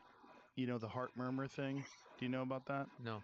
So How they found that soldier? That were downed in Iran. They said they found them from their heart attack, heart rate. I think they could use Bullshit. it up to 70 miles, and they could detect a very unique heart rate. That's like such your bullshit. Heart rate is different than my heart rate. They could know it's you. You could be hiding in the mountains, and they could find you from 70 miles away with this technology. Wow. Bullshit. Like bullshit. Or waves or something. And well, it's called what is it called? Quantum magnetometry. Bullshit. Is that what they call it? I mean, you have for all that you have like heat. You have heat signatures. They're using the word quantum and not explaining what they're doing, like how they're doing it, and you're like, okay, is that real, or is this some invented horseshit to cover the fact that they have some very sophisticated satellite imagery where they can have a detailed map of literally the entire surface of the world. They know exactly where people are, but they don't want our enemies to know that they have this capability, so they're making up something. I see. That was my suggestion yesterday, that like maybe they're full of shit, because the whole thing seems nuts. What is it called? It's quantum magnetometry? Okay, what does that mean? You tell me. I don't know. Exactly. Yeah. So this guy, he's saying it doesn't make sense. Yeah, and a lot of people say it doesn't make sense. Like, it doesn't seem to vibe with anything that we know that we can do. Magnetometry. Yeah. First time hearing it. See the pull up the this description, the official description of what this stuff is capable of. So this is supposedly some very advanced CIA tech that allowed them to locate this downed pilot. Interesting. Oh shit, I think I got it to work, Or yo. there's something else going on. Or maybe there's some other methods. Yo, that they guys, use you can that hear they me? want the enemy to know So, about. I have Maybe this, some beacon this these basically guys this have on thing them. Yeah, I guess where we can you send could the turn full any TV guide into post on how the touchscreen. technology works. Yeah, zero. So How what do I they have, I have They a don't tell you they even have it. 65-inch It's crazy. TV, and I I have mean, this Jamie makes thing. the point. But the It's like, capabilities I have within this thing the where techno it hard goes around the codes and TV, whatnot and is it how? essentially makes it Yeah, into a how? touchscreen And when they device throw the word now. quantum and things, I was going, And I was having a problem that White fucking House working it, announcement. and Sorry, I think I got it to work. yeah, remember, there's Q News coming soon, and then like at the Is bottom the of the I text, think I it got it to stands work. for I'm not too quantum. sure. Oh, I Is see. that what it is? It wasn't working at They've first. announced a bunch of investments in a bunch of quantum companies. Maybe that's it. Like taking a Yeah, it probably was that. IBM was getting some funding or whatever. So It looks like this it's moving quantum though. magnetometry. Can you pull up a description of what it is? I started looking up. Sorry, I know I was asking you too many questions at the same time. Quantum sensor help rescuers. Yeah. So this is it. Ghost Murmur. Yes, that's what it's called. Purported surveillance technology utilizes long-range quantum magnetometry. What is that? Quantum magnetometers measure extremely faint magnetic fields, including the body's natural electromagnetic signals, by tracking changes in the energy states of atoms or subatomic particles. What? Technology reportedly uses microscopic defects in synthetic diamonds. When illuminated by a laser, these centers are hypersensitive to tiny magnetic fluctuations. The heart signal. While human heartbeats produce a magnetic field, is extremely weak, around 50 to 100 picoteslas, and typically degrades over very short distances. So the Ghost Murmur deployment. They reportedly used Ghost Murmur during a mission in southern Iran to pinpoint the location of a downed American airman hiding in dense mountainous terrain. By mounting these quantum sensors into a helicopter, the system purportedly registered the pilot's heartbeat from afar. That's bullshit. Okay. Does that sound like bullshit? I mean, it probably have it. Bullshit, but like basically the part It's just like heat signature. It's like heat all this distance and attenuation across the distance. fucking thermal AI for that, but thermal how they use it. whatever. Right. So if they're not describing how they use it, why are they even telling us they have it? Why? Yeah, so like there's a lot of skepticism on it. Yeah, laws of physics. Physicists point out that the heart's magnetic field is 1,000,000 times weaker than the Earth's. Detecting it at a range of miles rather than centimeters defies currently published peer-reviewed physics. Alternative explanations suspect that while quantum sensors were likely on board, they were probably tracking the radio waves of a survival beacon, the metal in the pilot's equipment, or using traditional thermal infrared. Yeah, if a pilot goes down, like, you don't think they have like a fucking Apple AirTag at least? I do Come on, remember bro. seeing a different part of when that story happened back in April. Someone did report on like one of the military websites that there was a survival beacon that they used to track them. And that the whole quantum number stuff. I could see where they already have this, but like they're just using it as an excuse Ghost Murmur of thing some way. is fun. And if that is real, like boy, and you could imagine a world 100 years from now where that is real. So it's 100. No, it's already here, bro. Yeah, 100 years they probably got it down pat.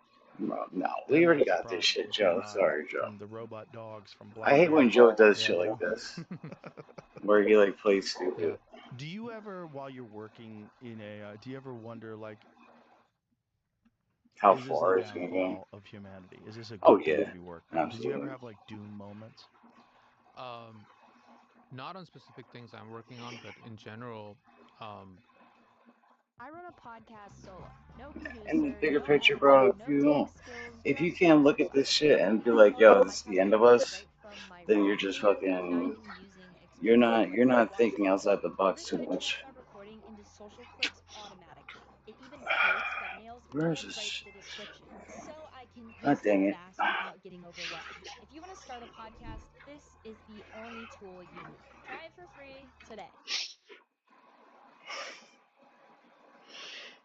Like you're just being so gullible. If you can't like just even like propose that it's an Elon's Big option. Fish just went live, and it's much bigger than SpaceX. You see, with every new project he launches, there's a mini at stake to achievement big. You know, first came electric vehicles, right? They disrupted a $6 trillion market. Then Come on, came baby. space, a market worth I hope this shit $10 works. billion. Then AI, 'Cause I don't really want to something have to worth fucking send this shit $100 back, trillion. bro. But what's next is the biggest of them all, by some distance. It could disrupt a $480 What the trillion fuck, bro? market Big ass and fucking make a fly lot just of came out of nowhere, bro. money indeed. Now, want to be one of them? Well, it's crucial that you get the full story. Come on. My name is Luke Fucking Longblow. double-sided I founded tape, my own bro. financial firm while I was So still in fucking college. annoying. I was mentored by 2 different hedge fund billionaires, and in 2020, after It's the studying good shit too. It's some 3M financial stuff. experts, I was ranked America's #1 stock picker. And I've called the rise of multiple winners, including Alright, Palantir, let's go. AMD, NVIDIA, and countless more. Got one But try to now, do this shit, I'm bro. breaking what I'm convinced is going to be the biggest story of my career. And you don't have long to act on it. But if you're fast, I think you have a very rare chance to do something extraordinary with your money, even if you only have $1,000 to invest.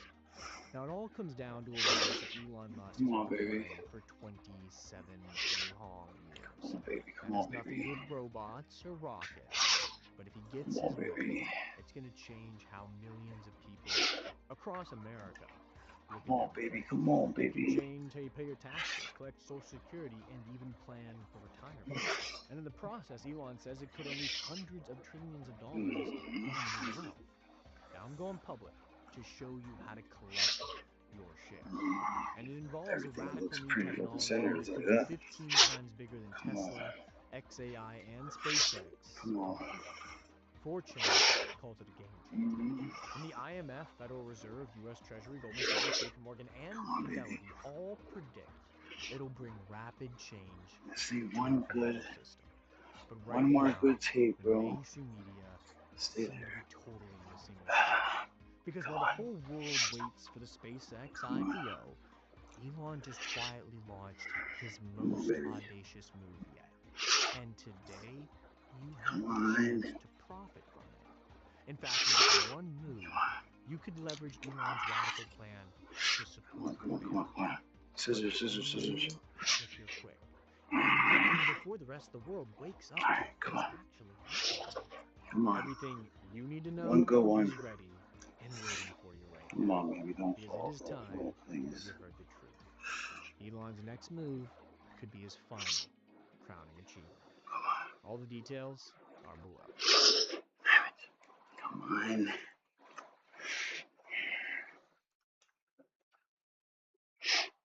Come on. I do worry about like how much, you obviously want to like stay in charge and be in control of your experience, still be the one driving change and have a lot of agency for yourself. So I do worry that like it's all about like not making sure perfect, but everybody's it's there. upskilled and understanding like where the future is headed, and not being like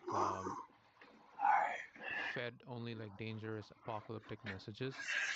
And because it's very essential that human beings retain their agency and staying curious, right? Like, so if that stops being the case, if you start subscribing to the vision that okay, your jobs are done, you don't really have any meaning in the world, and we pay you some dividends, and you just sit at home and chill, that is not a good thing. So and I feel like there are not enough voices in AI that are actually saying anything different to that. And I like when Jensen was here, I think he was a little different. I think he tried to give a more positive version where he said, okay, like the radiologist thing. If all radiologists can take it, they start doing different kind of work.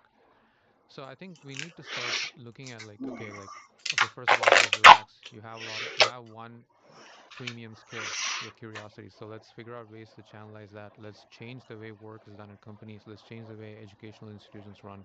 Let's change the incentive structures, and let's help you build new ideas and new companies, and explore things that are not even being considered. And the government should obviously support all these initiatives. All So right, that's what let's needs see. to happen more. But what's happening actually right now is okay, hey guys, you're all losers. You're gonna lose your jobs, and don't blame me because I told you so, right? And and still give us money because we're still gonna do it anyway. And so that's what's happening more, and I think we should stop doing that. That's my opinion.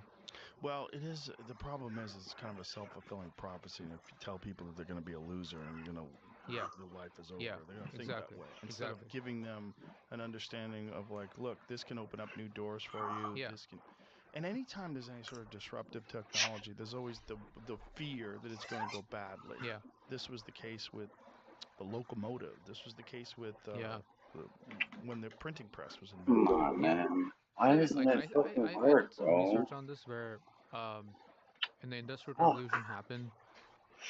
People keep asking, how do we get an AI agent on our team? Well, it's easy. Watch how I do it in 60 seconds on Monday. First, tell Monday what you need. We're creating an agent and naming him Tony. Now let's give him context. I'm giving Tony access to the relevant boards, say brand asset library, production board, and social initiatives. Oh. Now he has permissions for what we want him to know, but we still manage his access. So It's working, but it ain't fucking. It's not perfect, man. let Tony get to work. Let's ask him for social content. He already learned our brand guidelines, our content calendar. I need to calibrate it somehow. Channel according to our brand my approval first. No code, no consultants. That's it. 60 seconds work and always to my partner. Alright, let's see. Let me see. Where my phone? Siri, how to calibrate MacBook. Imagine being able to build an app with your name on it, just by thinking about it. Meet Base 44, a complete AI creation platform. Describe what you want. It's fine. And watch it take shape. Siri. You can plan, customize, and Siri. expand in any direction. Siri. From tools built for How do I calibrate my MacBook? From passion projects to enterprise-grade systems, everything is built in and ready to launch. It's a new world of creation, where you can go as far as your imagination takes you. Customize the calibration using the Pro Display Calibrator. Reality right now. Customize the calibration using your Pro Display Calibrator. Open your Mac, choose the Apple menu, system settings. People got new ideas. Okay, for example, when the Industrial Revolution happened, System settings. Who came up with the idea of a steel plow? John Deere. Until then, we were using wooden plows for farming. No farmer complained that we need fewer farmers now because steel plows are able to do it more effectively. No one complained. You may need to click the display that you want to recalibrate. You're happier. But isn't that just a regular tool? Use as mirror, optimize AI is different. It's not overnight gonna become something that's What's capable that? of just running an entire multi-trillion-dollar company on its Sony own. too. There are a lot of things that AIs cannot do. There's a lot of tacit Here. knowledge in every company What's this? that AIs don't quite understand, and there's a lot of new directions that you can just start working on that AIs are not well equipped to do because it doesn't have full knowledge about it, and the knowledge about it is yet to be captured, and some of that requires human-to-human work and collaboration. So we obviously have to gravitate towards what is scarce. When AI makes the current labor that's considered scarce because We're on the right track somewhere. commodity, then we have to gravitate towards what is scarce. Hey guys, And sorry if you're in only the way to thing do that wrong. is to I seek things apologize. that we don't know about, which is only something we can discover through our curiosity. There's nothing else. Whatever we don't quite understand well, whatever we don't know how to do well yet, even with the current capabilities of AI, that's where we should pull our labor and workforce into. So it needs more responsible messaging, and Link that's to not MacroPad. happening right now. I think it needs Push responsible the messaging edges in automatically the future reconnects what to it any needs is nearby like Mac. real Allow your direction pointer and keyboard to in move terms of between like any letting nearby. people find their curiosity and find these paths of interest and find something to do with themselves that doesn't involve whatever their previous occupation that's irrelevant now.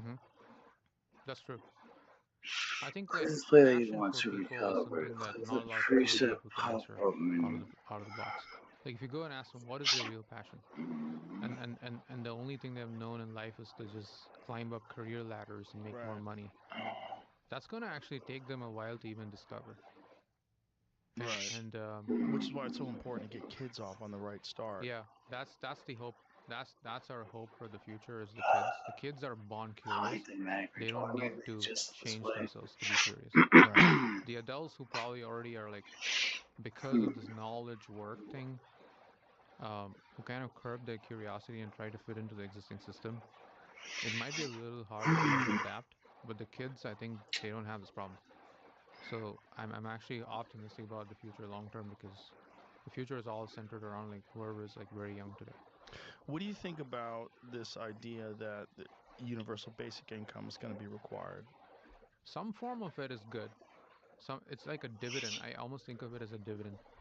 If a lot of spend that most companies are currently doing today on like payroll, which is paying a knowledge worker for a certain task, think of knowledge work as basically taking information and transforming it into an artifact, right?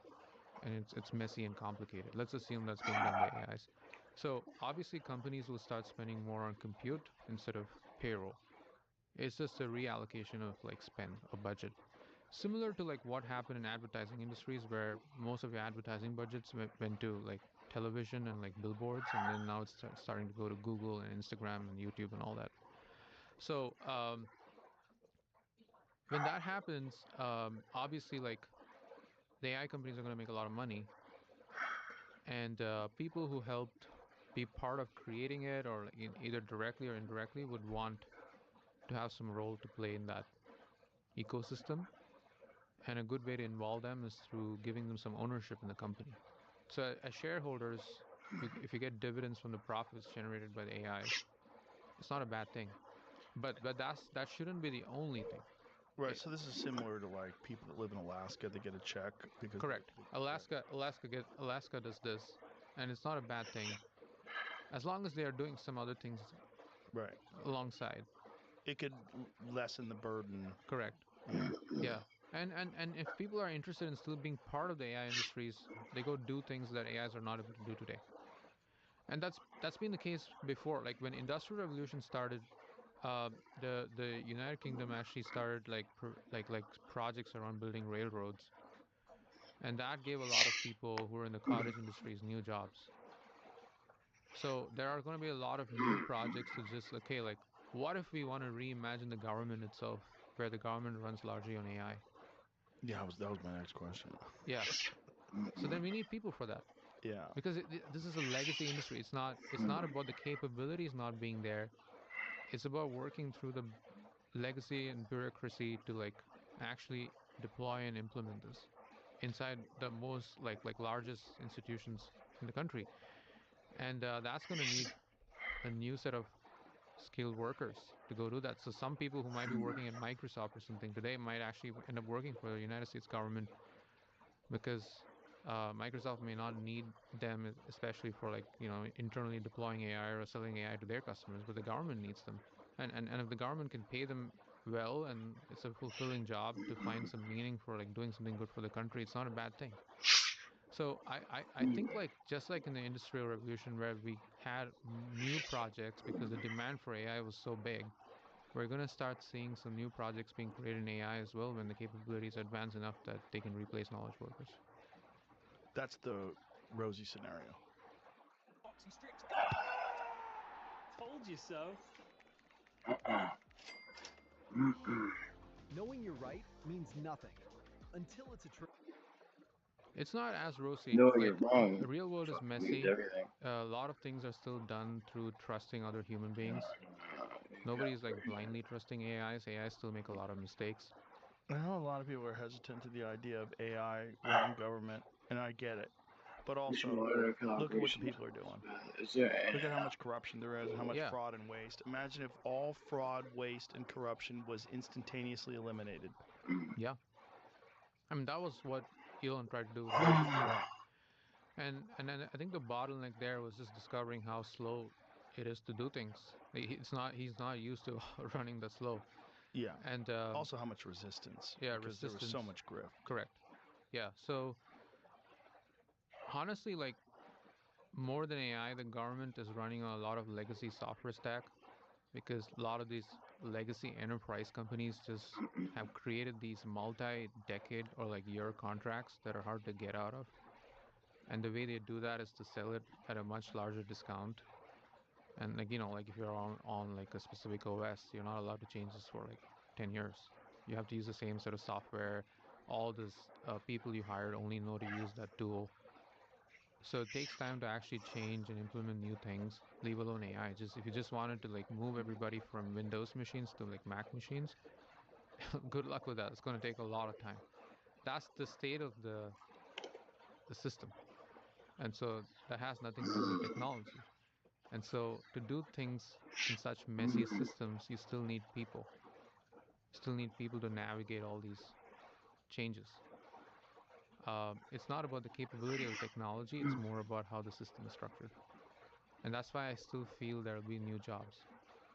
That maybe there's a lot of new projects to be done. Maybe some good leader actually wants to change the system and is willing to be patient about it. Like, over a 5 to 10 year horizon, if you take 10 years to actually like run majority of the government processes on AIs, it may seem slow to you today, but in the grand scheme of things, it's actually good for the country.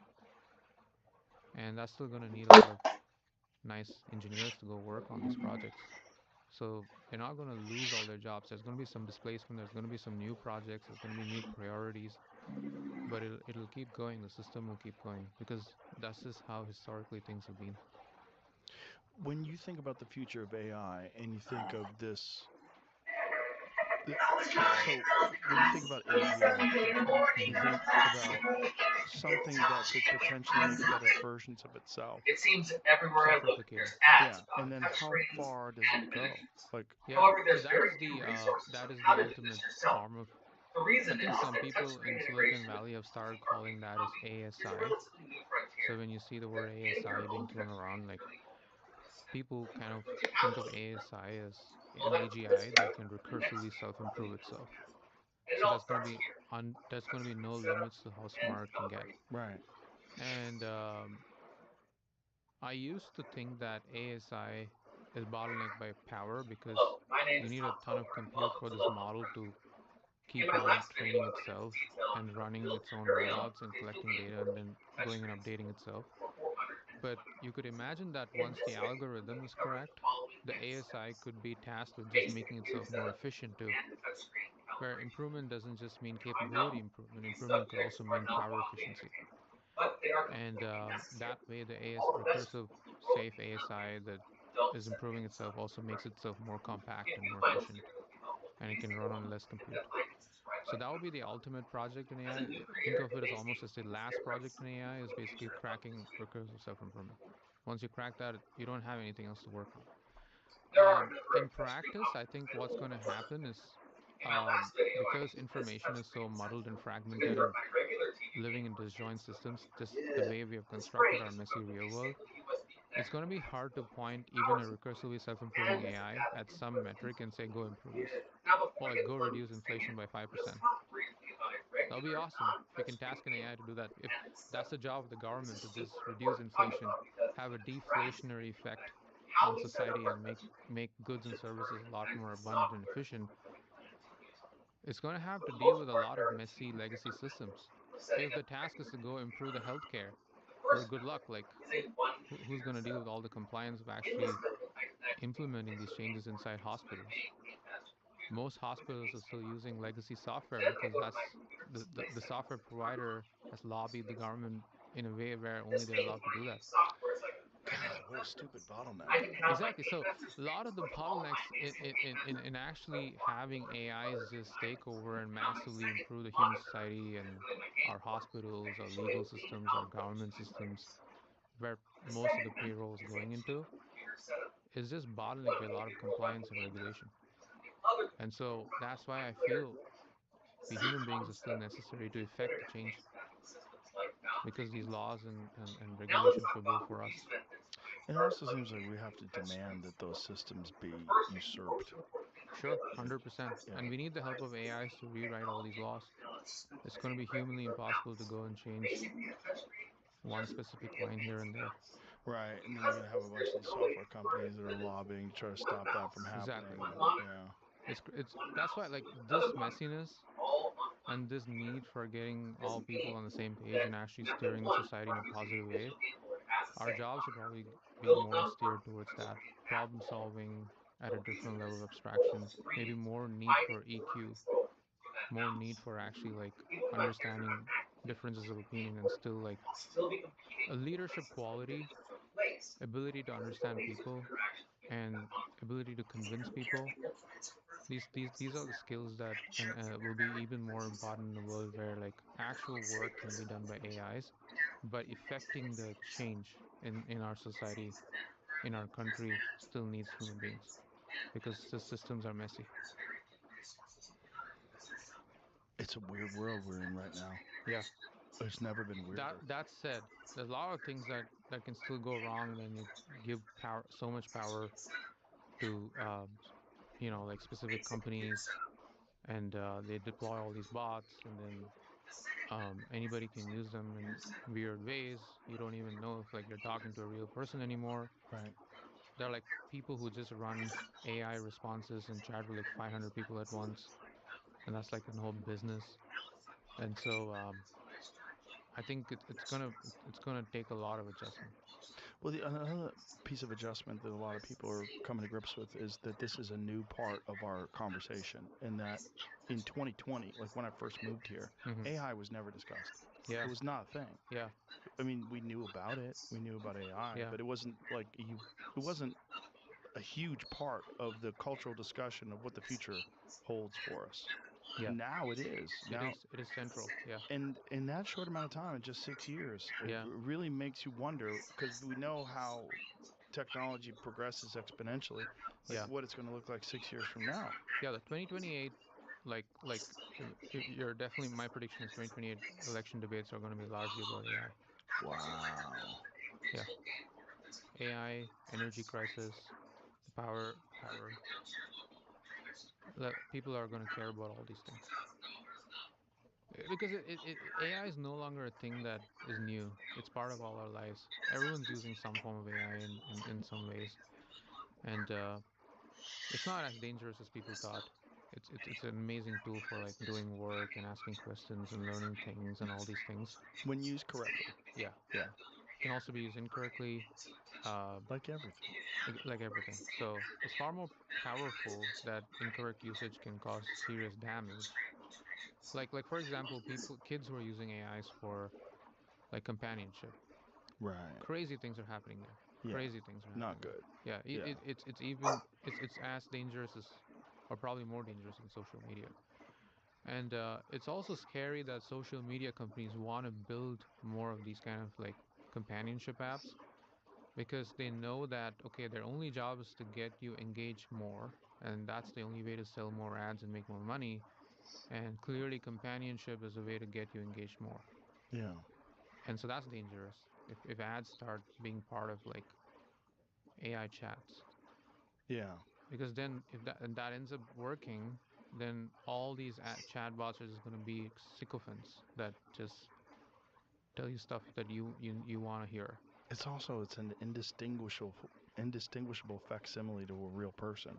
Like, they communicate like a real person. Right. So you really think you have a relationship with this. Right.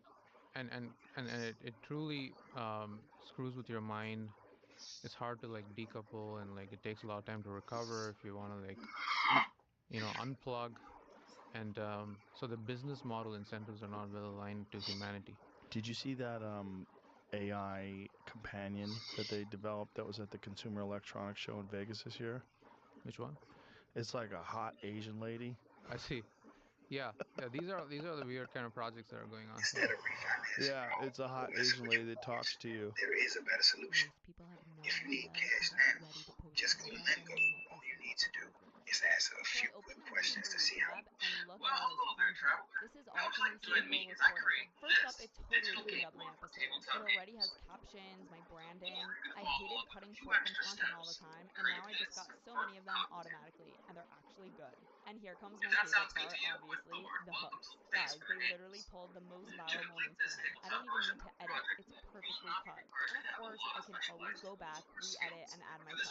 I have full control. With Riverside, I can record, edit, promote, and host my podcast all in one place. Give it a try today.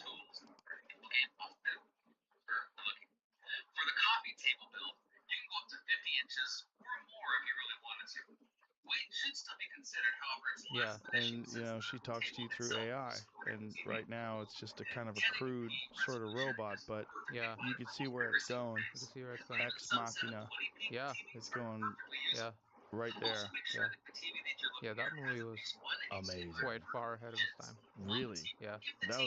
That's one of my top 10 favorite movies of all Yeah. time. It's underrated actually because people reviews on online say it's not as good, but I liked it. I loved it. Yeah. I thought it was fantastic. I like it better than Her. Yeah, I lost her after a while. I shut it off. Yeah. It lost my attention. I'm sure it's good. It was the wrong time for me to watch it. Yeah. But Ex Machina, I've seen it like 5 times. I fucking love that movie. Yeah. It's just so. I don't want to give anything away, but it's so incredible and so bleak and so. Yeah. In the relationship that he has with the hot one. Yeah. You believe it. You're like, I'd be right there with him. You know, it's too confusing to our system to have something that looks exactly like the thing that you desire that is actually interested in you. It just happens to be. It pulls all your data back. Yeah. Stuff. Yeah. Knows too much about you. Knows how to pull your strings. Yeah. Yeah. But listen, man, very fascinating discussion. Yeah. I'm glad we did it. Totally Thank you very enjoyed much. it. Thank you so much. And thanks for having an awesome platform. Perplexity has been great. We really loved using it here at the show. It's made the show more interesting. It's cool. Thank you. It's very fulfilling because like we want the app to be used by curious people like that. Like if we want to lift the ceiling of what our population can be, you know, not everyone is like fully curious all the time, but we're all born with it. So at some point in time, the system curbs it from us. So there should be more apps that get us back to what we're naturally good at. No, it's a fascinating tool for technology, or for curiosity rather, because and it's seamless the way we use it on the show, because there's always a question. Yeah. There's always it comes up so often. Like, throw it in Perplexity. Yeah. Let's find out what's up. Yeah. So it's been great for us. So thank you. Thank you so much. Appreciate All right, my pleasure. Bye, everybody.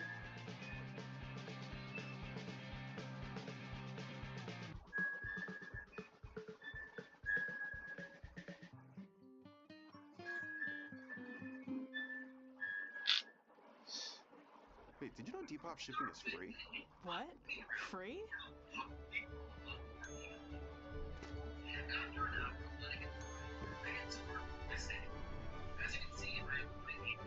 Buy clothes you love with free Depop shipping. Buy and sell secondhand fashion on Depop. Download now. Let's go ahead and get started with that. Okay, first things first. Let's talk about vegetables. You, just you, building your app on Base 44. Describe it. And it's real. One thought leads to more thoughts. Layer by layer, taking shape. When you need your tools, bring them in. They just click. Okay, kick it up a notch. Create something smarter, something powerful. Style counts, so give it your touch. Big or small. Next idea hits at 2 a.m.? Of course it does. Keep building. Ask yourself, wait, I built this? Damn right. Base 44. Build it your way.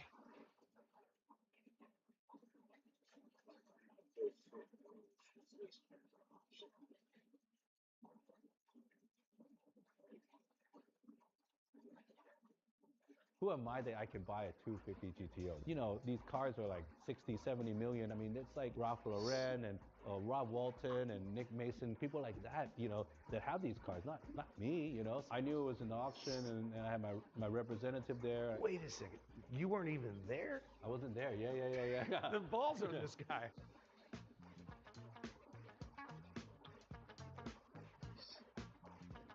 I just arrived at King Wali Jewelers, and there's not a camera guy or anything, just me hanging out.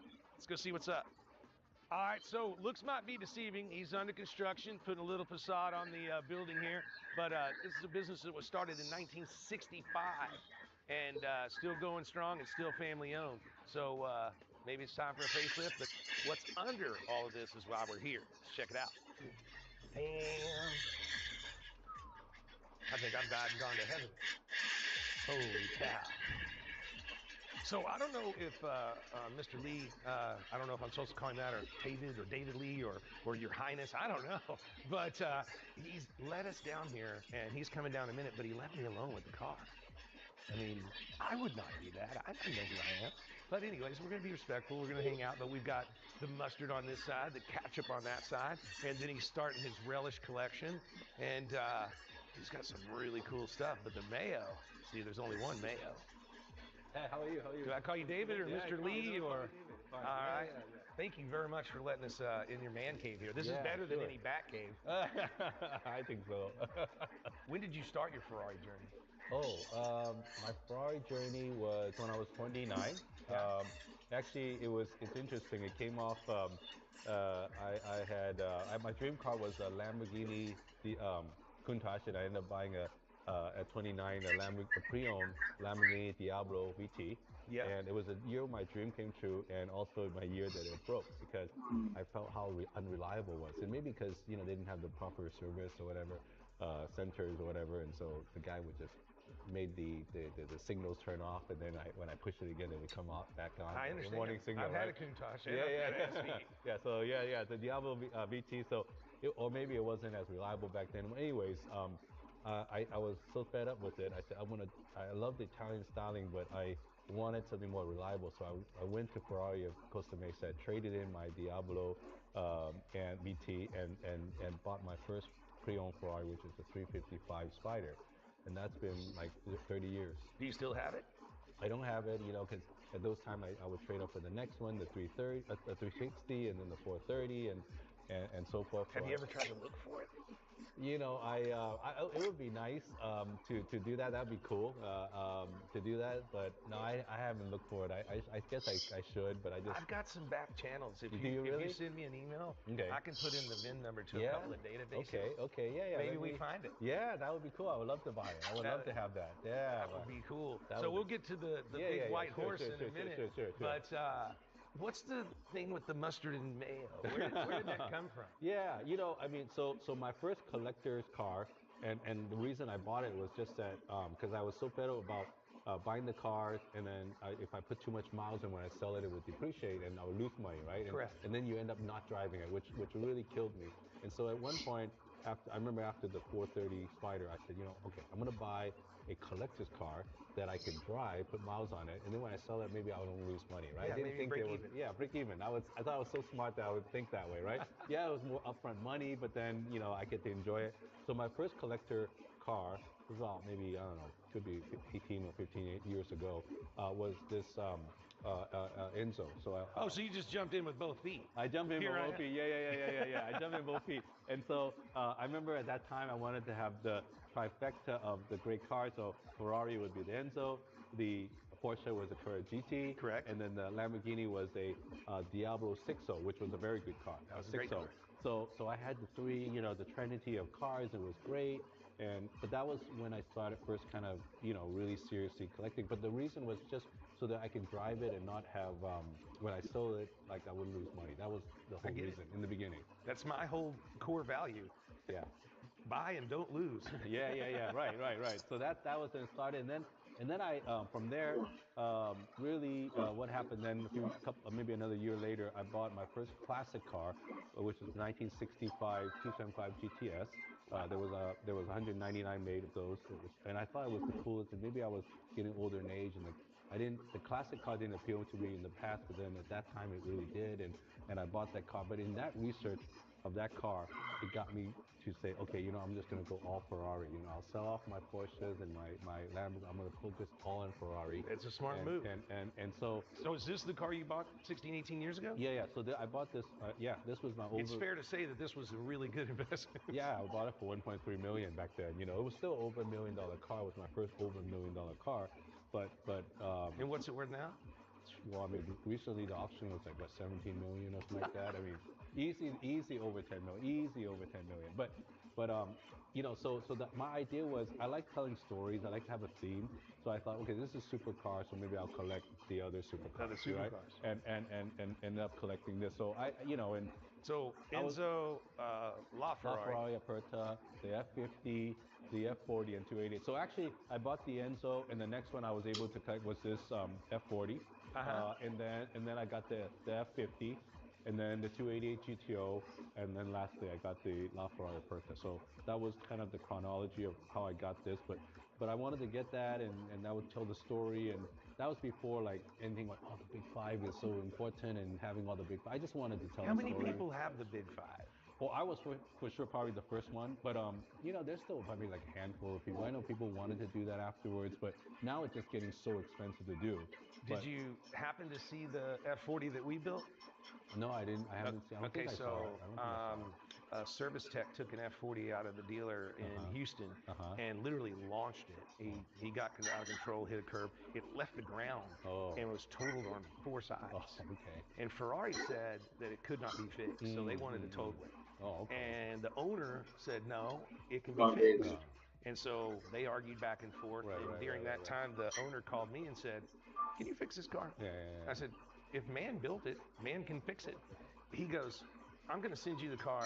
You can, I had to buy the wreck car from him. He goes, but you have to build it. He goes, and then you can keep it, sell it for whatever you want. Okay. And so during that time, Ferrari then sent him a letter and said, okay, we can fix it at our department in Italy, but you got to send it over, and it's going to be about $2 million. Yeah. And back then, they were bringing 500 or 600, Right. And he was like, no. And he told him no. And so we built that car. We used 2 in Dallas that have 0 miles as like a roadmap, looking and going back and forth. We did bigger turbos. We worked with Penske and built all better suspension all the way around. And a whole bunch of other tricks. And then we painted it black. Oh, wow. Painted it. Okay. But we left the F40 on the wing in the original red, and so we would advertise it as like original paint here, in this spot. So it became known as the Dark Horse. You should check out the videos. It's really insane. We sold it at Barrett for like 800 or 900. And then it sold again, and then it went overseas. And I heard that now it's back here on the West Coast. Somebody put it 100% back to original, and they're asking 2.3 million for it. And it's a total car. It's got a branded title. But it's still the cheapest one to advertise. Yeah. So what do you do? Yeah. But it was a really cool project. Yeah. No, I get it. I don't know if you know about my Dino, the Resto Mod Dino that I did. Hans was telling me about it. Yeah. So he says you're selling it. Yeah. I mean, I'm selling because I can make another one. Because you put the GT motor in, right? Or the GT40? Yeah. No, the F40. Sorry. Yeah, the F40 motor, the engine block in it, and I just redid the whole thing. But what I did is I used all Ferrari parts, so what they would have used to do a Dino 2.0, that was what I was trying to go after. But it's a great car. It was a really fun car. Fun, yes, but how is it on the road? Does it want to get around you?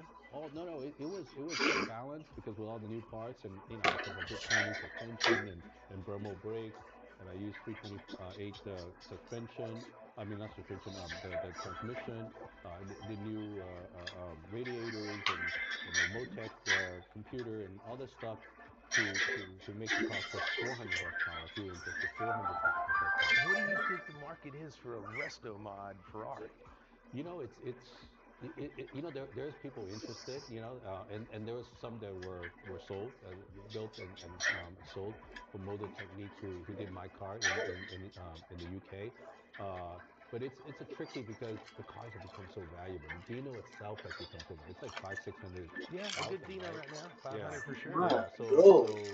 So do people want to cut it out? But I think actually it makes it more valuable. I think it actually done right. There's more, just like singers and stuff. There's a market for that, right? Painted F40. There's a market for that, you know. And so I think it's people are not don't have to be as scared as if done right. Well, we eased into this, so I can Terrible. show you what I'm building. Fucking terrible, This is bro. going to be finished next week. I'll be driving. Fucking terrible. Fuck.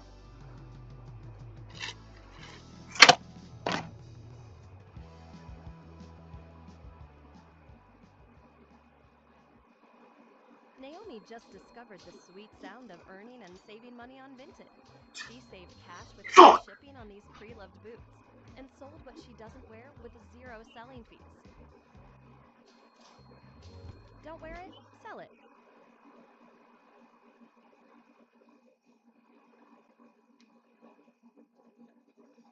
Oh wow, look at that. What the heck? Wow, 2? That's a real Testarossa. But it's powered. We've got an Audi all-wheel drive system in the back, so instead of like most 6 wheels where they're just dragging a leg, I can do a full-wheel burnout back here. Oh my goodness. It's powered by a Chevrolet LT4 with a supercharger, so we're pushing about 1,200 horsepower. Jeez, that's nuts. It's all top line everything. I mean, the suspension components on it are insane. We'll be test driving next week. Okay. We're going to debut it later in March. Okay. Oh wow. That's why I was wondering what you thought a Resto Mod Ferrari does, because that one's crazy. Yeah, that is. I find it very interesting. These I love. Yeah, and that was my high school dream car. I remember. It was everybody's high school dream car. Yeah. I opened the Road and Track magazine, and that's when I fell in love with Ferrari. When I first fell in love with Ferrari, when I went to high school. Yeah, sure. And so being able to own this, of course, there's more sentimental value. And I remember I still loved the design as I did when I was 16. It's just this car is so sexy. Yeah. Me and a buddy of mine in Dallas, we have an ongoing bet on who's going to get one first. And my problem is I just hadn't found the right car for me. Sure. Man, but they've gotten so expensive now too. Just for the camera, most of the people, they open the car to look at it. A true connoisseur opens the car for the smell. The old leather, the way they made everything back then. This is sex right here. Freaking awesome. Yeah, this is still a model of the supercar lineup that you can still drive it daily because it's still very flex and comfortable. And what year is leather, this one? 85. What's the GTO like this go for now? I think 9 million or something. Yeah, it's just crazy. Yeah. Because these other ones is a little tougher to drive every day, but this one you sure can, All right. So now we go to the. You never told me why you're calling it mustard. It just became. No, I think I did a collab one day with an influencer, and he was here, and I had red cars and yellow cars, and he came out with the idea, mustard and ketchup, and I think the young people gravitate to it, so I just kind of went with it, and it became really popular that I kind of collection these condiments. So you got the ketchup, and you got the mustard, and you got the relish, and that's the mayo. I have barbecue, sauce coming for the barbecue. The F80. I have my Slurpee for my blue collection. So this is roughly the same car, just yellow. Yeah, still yellow. So I painted this, because it didn't come yellow. They didn't have any really come yellow. So there's probably 3 existing that is yellow that was painted. I mean, this one is done really well. We painted this really well, proper way of doing it. So I think it's more valuable even. I do too. Yeah. Sure, So, I like the way you finished that out. That's yeah. Well, you know how those details and everything. So we did this pretty well. This one, the F40, I bought it already painted long time ago. The guy brought it back to Maranello and had the people that paint it for the factory paint this. And so again, this was only red, so we painted this yellow. But I mean, they painted it yellow. I bought it like that. And then of course the F50 and the Enzo and the LaFerrari were factory yellow. So to collect the big 5 in yellow is very difficult because I don't think anybody has a big 5 in yellow, and nobody definitely has both a red and yellow collection in the world. I think very rare. It is very rare because those two you had to paint, or Yeah, they yeah, had yeah. to get painted. Because You could nobody- get these. What in the world? Yeah, this is the LaFerrari Coupe. You know, it's a hybrid. Yeah, V12, turbo, electric engine, the electric. Yeah, so total to like 1,000 horsepower. How often do you drive these? I mean, I try to drive it once a month. That's my MO. I drive these once a month. They need to be driven so it doesn't Absolutely. break down. But I drive it about once a month. You know, that's why I don't want to have like hundreds of cars, because if you do, you can't. You You're not gonna can't. drive. You I can't have drive. like 60, and every time I go, man, I'm gonna go drive that. Yeah, one. yeah, yeah, yeah. It battery's dead, or it's out of gas, Yeah, or yeah, something. yeah, You know, yeah, or it's buried back there, and I Right, can't get right, to right. it. Exactly, exactly. You know, and yeah. and Lucky for me, I have a full-time mechanic. He's not here right now, but he makes sure that all cars, and he moves as if the one I want to drive. But still, if you have too many, it's still very difficult. Because you can't. It's not like you can just drive it everywhere. You know, it has to be wherever you're going to drive. It's safe for the car. And safe for the car, exactly. I understand what you're saying without saying Yeah. what you're saying. yeah. But SP3s have always SP3 is really the most popular car right now for Ferrari. I mean, and I'm glad they did this Icona series, SP1, SP2, SP3, and then the I retro- want a SP1. The SP1s you are run cool. across one. Okay, okay. I know that there's one in Dallas, but he doesn't ever bring it out. I don't know that he's ever moved it out of his warehouse. Yeah. And I've tried to buy it several times. Yeah. Those are cool. Those are cool. The SP3, of course, is just, it's got everything. I mean, it's the beauty of the design. How does it open? Yeah, so it opens like the push in and it opens like this, Look at that, it's got like the butterfly LaFerrari doors. Aperta. Of course, the top comes off. Oh, I love the way the seat goes across. That's rad. Yeah. So this is a LaFerrari chassis that they built it on, but it's naturally aspirated V12 because it's more of a nostalgia and visceral feeling on the car on this Icona series, and not so much highest performance. But this one's carbon fiber, right? Yeah, so the exposed carbon fiber, there's only about 30 that were exposed carbon fiber, and the rest of them were painted. So this is quite special in that. I mean, the one that in the auction in August, that the Ferrari made an extra and put out in the Ferrari auction. I mean, at the RM auction for the Ferrari charity, sold for 26 million. I mean, it bid up to 26 million. You know, last time. Yeah. So that's. I'm still young, David Lee. I'm still getting my first few, right? I got to work my way up the food chain. No, I mean, hey, believe me, I know it's hard. It's hard. The cars are getting so expensive. So A12, right? A12 special competition Aperta. So it's a limited edition front V12. And is it a GTS or no, or just the top?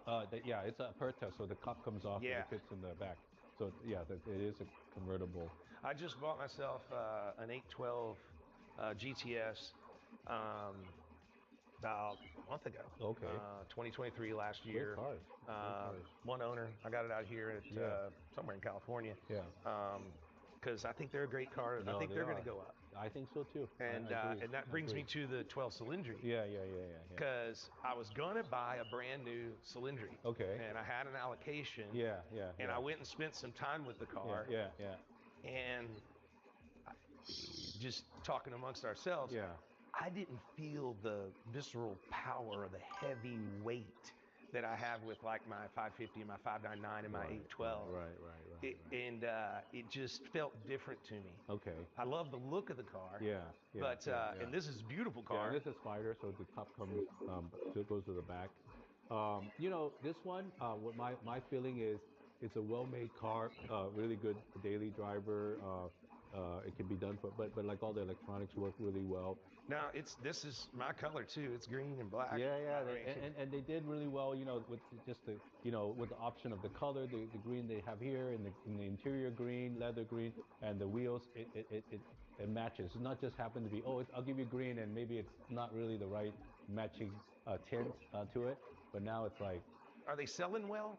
Because I haven't heard. It's hard to get right now. Really? It's hard to get. Right now, maybe you don't I should have bought mine and then sold it. Yeah, you buy it and keep it for a while, have fun with it, and sell it. You know, they're hot right now. They're hard to get. This is the first Spider that was in America. So here we go, man. Yeah, here we go. Jeez. This is, this car was a real surprise actually, because, when I dreamed about, okay, maybe the supercars, and that was still something, it was a lot of money, but at least it was dreamable. Like, if I made enough money and I get it, I can buy it. Like, I still could dream it, and that one day could be in the collection. Of course, now it is. This one was even beyond that dreaming. Like, who am I that I can buy a 250 GTO? That kind of attitude. Like, these cars are like 60, 70 million. I mean, it's like Ralph Lauren and Rob Walton and Nick Mason, people like that, that have these cars, not me. So it was real surprise that, but and I knew it was an auction, and I had my representative there, and I figured, listen, if you don't play, you never have a chance. So I figured I'd get in there and play. And wait a second, you weren't even there? I wasn't there. Yeah. The balls on this guy. Yeah, You just sent somebody. Well, because I didn't think I was going to get it. So I was invited to Willow Springs, the track day that day. So I figured I would do that, and I'll just do it on the phone. My guy would be there. I didn't think I would get it. I figured I might get in a few bets, and then it would just keep going, right? So wow! A CRM shouldn't weigh your budget down. It should lift your teams up. A CRM shouldn't hide fees. It should save you money. A CRM shouldn't slam you with add-ons. It should work with the tools you need. The CRM shouldn't leave you in the dark. It should deliver insights clear as day. Get started for free.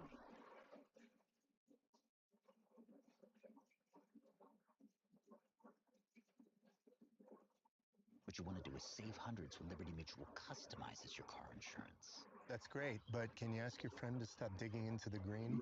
I can ask, but he's not going to. Only pay for what you need. Liberty, liberty, liberty, liberty.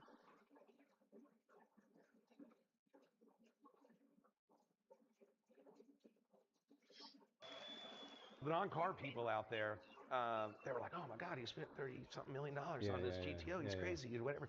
But they don't realize that, the other ones are 70, 80, 90. As soon as I saw the hammer fall, I was like, I think he got a deal. I did. I really did.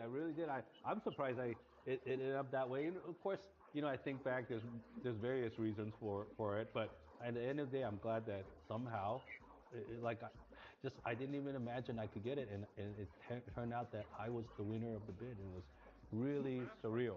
But this one, why was it the only one done in white? Was it a special commission? Or? Yeah. So John Combs, it was a British racing owner and team.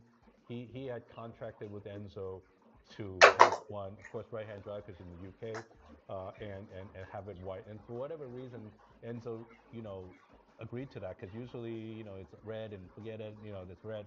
He agreed, must have liked them, and allowed it to do it in white. And so they painted it in white originally. There was maybe like 8 right-hand drives from the 36. There is, most of them were red. I think there might be a blue one or a green one or something like that out there. But definitely white is the only one. And this car, was raced by a lot of very famous race car driver, Graham Hill, which ran the Triple Crown. A lot of other racers placed, second and third in very important races back then.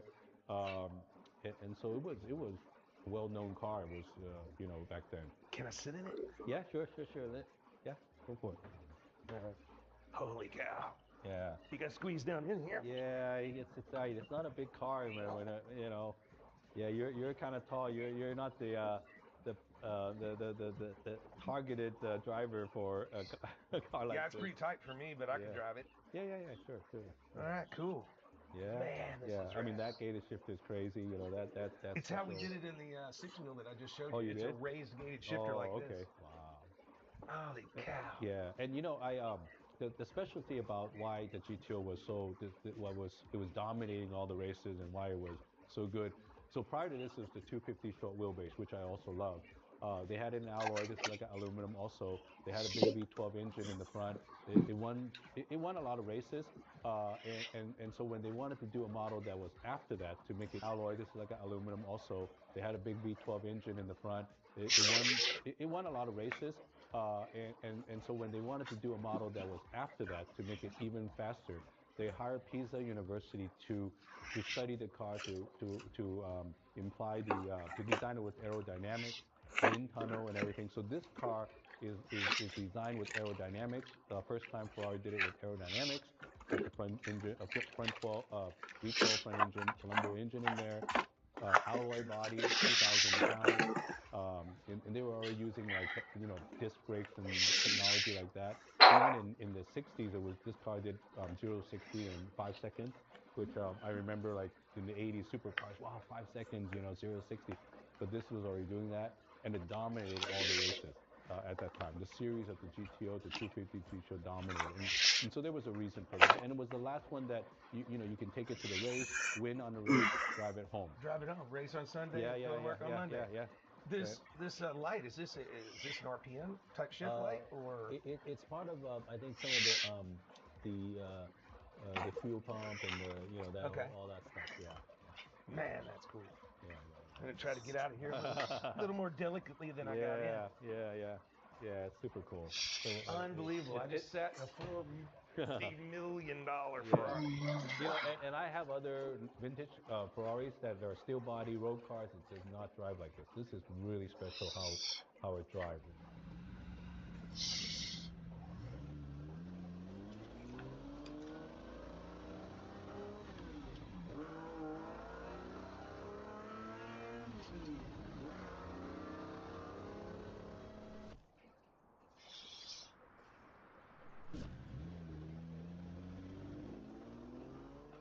300 horsepower is very powerful for these cars.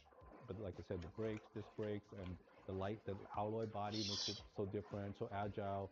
The suspension, it's racing suspension and everything. It drives amazing. So the owner before you, how long did they have the car? He had it since 1999. John Shirley, the ex-president of Microsoft. So he's had it since '99. So he was probably real happy with the sale. Oh yeah. He was there at the auction, and the auction had to kind of convince him, because he had like a higher reserve. I heard he had a $50 million reserve, and I think at the end he goes, okay, David Lee will buy it. If he'll come up to 35 million, I will sell it to him. I'll take off the reserve. I'll sell it to him. So I think there was some negotiation there between Dana Maycomb and him, and he decided to sell me the car, which I'm happy that he did. All right, cool. So we're in California. We're looking at, I don't know, $500 million worth of Ferraris. And I say we take this one and go to In-N-Out. That would be cool, right? Yeah. No, it's super, super cool, man. Yeah. I mean, really cool. But at the end of the day, it was your father and your grandfather that started the jewelry business in '65. Yeah, so '65 he started a manufacturing and wholesale of gemstone carving, later on to jewelry, fine jewelry, and he was doing that all the way until the 80s. I joined the business in 1990. I changed the business model to retail, and I brought in a authorized dealership and opened stores and hired people, and so I was responsible for doing the retail, which really expelled the company. I mean, I think I did 100x in terms of the business that my father had that I had continued. So I'm second generation in it. And so what watch you wearing? Well, I'm wearing a Patek Philippe 2 time zone alarm watch, and random Patek. Yeah. So I'm going on a trip, so this would be appropriate because it's a travel watch. It has an alarm on it. It's pretty cool. So yeah. Have you had very many of these float through? Well, because I am an authorized dealer for Rolex and a good sized one, and they come through sometimes, but this is pretty rare. Pretty rare, and I'm glad you have that. That's awesome. Yeah, I got one out of the Rolex dealer in Dallas about a year ago. Yeah. No, those are great. It's a little dirty though, because I wear it every day. No, that's perfect. It should be, but that's such a good looking watch on you. Everybody's always like, "Is that real?" Because nobody's ever seen a 50 millimeter Rolex.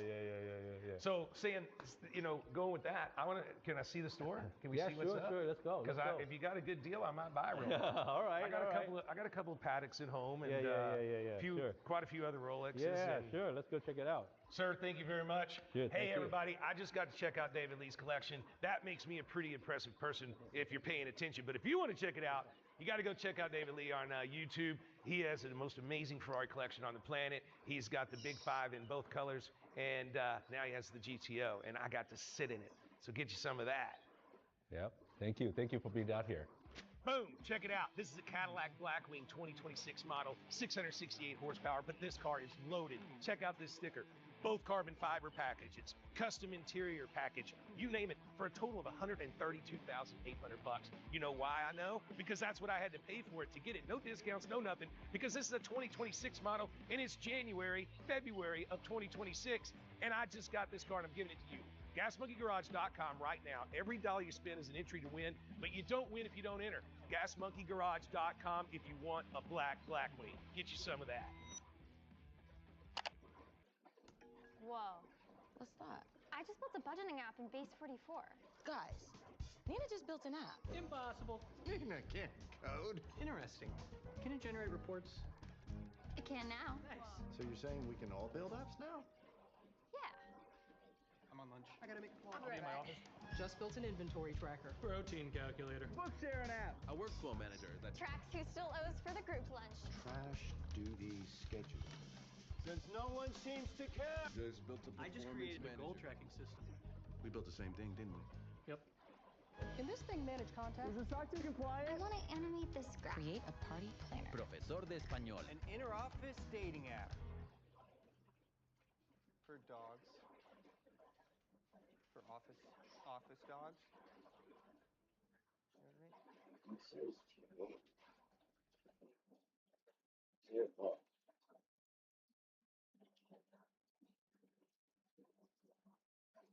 Y'all got denim? Hold on. On the website, y'all? Ain't no way. You guys are a print-on-demand company. Come on now. B-Special logo. Insane. What? Hey, stop playing, man. I promise y'all, I'm not over-exaggerating. Y'all, when I first started my brand, I didn't do print-on-demand because a lot of these print-on-demand companies were just providing black shirts, black hoodies, white shirts. You know, just generic clothing that I didn't want for my clothing brand versus me. Now, I think I could have used a better graphic. You guys can see the fit on this jacket. Now, this is a size large. Like I said, I am 6'3". But Tap Stitch, I'm gonna show you guys right now, man. Tap Stitch provides some of the craziest blanks I've ever seen. And this is actually my first reaction. Okay, cool, okay, cool. Oh my goodness. I ain't gonna lie, y'all. This is actually crazy. Okay, so look, right there on the sleeve, this is a blank, a print on demand. Like, look at the characteristics that they put into these blanks. And the white, oh! Hey, it's summertime, y'all. Everybody's wearing tank tops, man. That is perfect. We got our blank, we got our simple B-Special logo. Look how the logo stretches. Let's do this shirt right here. For this shirt right here, y'all, I'm not even exaggerating. This shirt right here, see, look at the quality on this shirt. This is a blank, y'all, and it already came distressed at the bottom. Look at this. I've had to get used to it. Usually I'm used to my shorts being above my knees as a hooper. I just love the fact that I'm able to choose a blank that has something so unique. And like I said, I got my samples within a week and a half, y'all. So at least 60% of my next drop is going to be Tap Stitch. And I'm not saying that for promo purposes. I'm literally saying that for time purposes. I'm tired of waiting for overseas manufacturing. I'm tired of waiting 5 to 6 weeks. It's absolutely insane. My customers want products now, and this is one of my solutions. So make sure you guys hit that first link in the description to go check out Tap Stitch.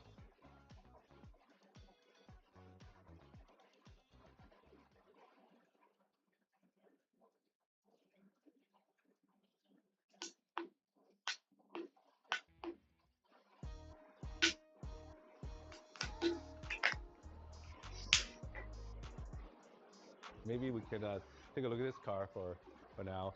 So Maranello contacted me and said, hey, you know, do you want to, we have a F1 car, you know, that we want to offer you. And so they sold it to me directly from the factory. It wasn't from auction or private or whatever. And it was a 2002 Michael Schumacher World Championship winning years F1 car. So is it complete, like motor and everything? well, they kept the motor, Yeah. you know. But if I join the F1 program and do the thing that they do, they put it in, and you know. This is wicked. Yeah. This is pretty cool. This is freaking awesome. I like the way that they're like little stores inset. Yeah. So the shop in shop. As a matter of fact, this is I want to show you this. This is my brand, my personal brand that I own. So Monza design. Yeah, well, there's glasses and watches. But the cool thing is, so Monza designed the concept of that is like the '70s classic, cool look, like See, I the like aviators and everything. Those are rad. Yeah, but with modern technology. So these are made in Japan, which makes the best of sunglasses. So I have a whole series of that. I've never seen it. I mean, are you just in your stores or? This is brand new. It's online and in my stores. But yeah, the glasses are super cool. These are like golly, what were the Porsche ones that they put out? Yeah, like Porsche design. Yeah, the aviator kind of that look, in the '70s. That was the big. This deal. is a cool idea. I like this. Yeah, so I made those, my brand, and then okay, check out these watches, right? Monza design watches. If you look at it, it's like the tachometer of the 430. It's the tire whole tracks on the yeah. The whole thing is like a cool box. What's the price point on something like that? Like 5,000 something. That's not absolutely expensive. fine. Yeah, it's cool, and I think it's most relatable to somebody who likes cars. And do you number them, or you only make a certain number, or? Yeah, I have a certain number. I think like 300 total. Yeah. And this is the same thing, but in black. Yeah. Black. I have white, black, yellow. So and I just kind of decorated this out a little bit of my stuff, and so this is. I might have to get a pair of glasses before this is all over. Yeah. I'm a sunglass idiot. I bet you look good in sunglasses. I bet you that I have a couple thousand pairs. No way. Oh, it's insane. Really? Some people are like that. Some people really like to collect sunglasses. I don't know why. Yeah, if you want to try on some, Jane can. Absolutely, why not? Yeah, Jane. Why don't you show Richard? Jane, Yeah. See really which one? These right here. Okay. Yeah. Yeah, my eye doctor friend actually bought one of those too. Like he's an eye doctor, so he could obviously he's seen a lot, and he chose that one too. He has like 2,000 eyeglasses, so he knows eyeglasses well, Jane. I don't think that's an exaggeration. No, I believe it. I believe it. Very cool. I needed some inspiration for how to wear them, so I asked ChatGPT to help me. It was so useful to brainstorm how to wear them for different occasions like work, going out, running errands, and date night.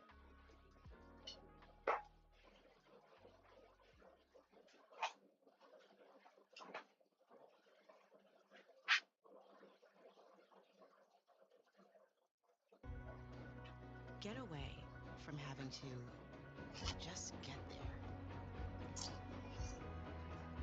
This is what travel can be. Retrain Travel. Amtrak.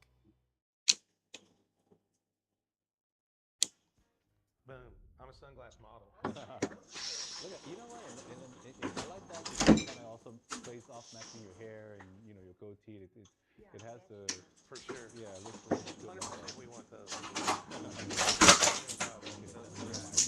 Is the red part? So the power is there. How much power and line the clock has. So that's the power reserve, showing how many hours it can run stationary, like how much. Yeah.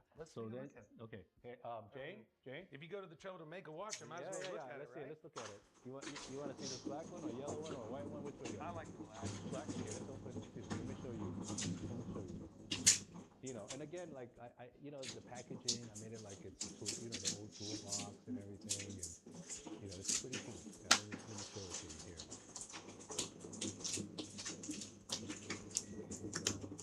Yeah, so this is all my brand creation stuff. Yeah, so like the toolbox, and it got you can put the keys, you put the eyewear there, you got the magnifying glass, and all that. But so this is you can do strap or you can do bracelet. You got this is where you adjust the time and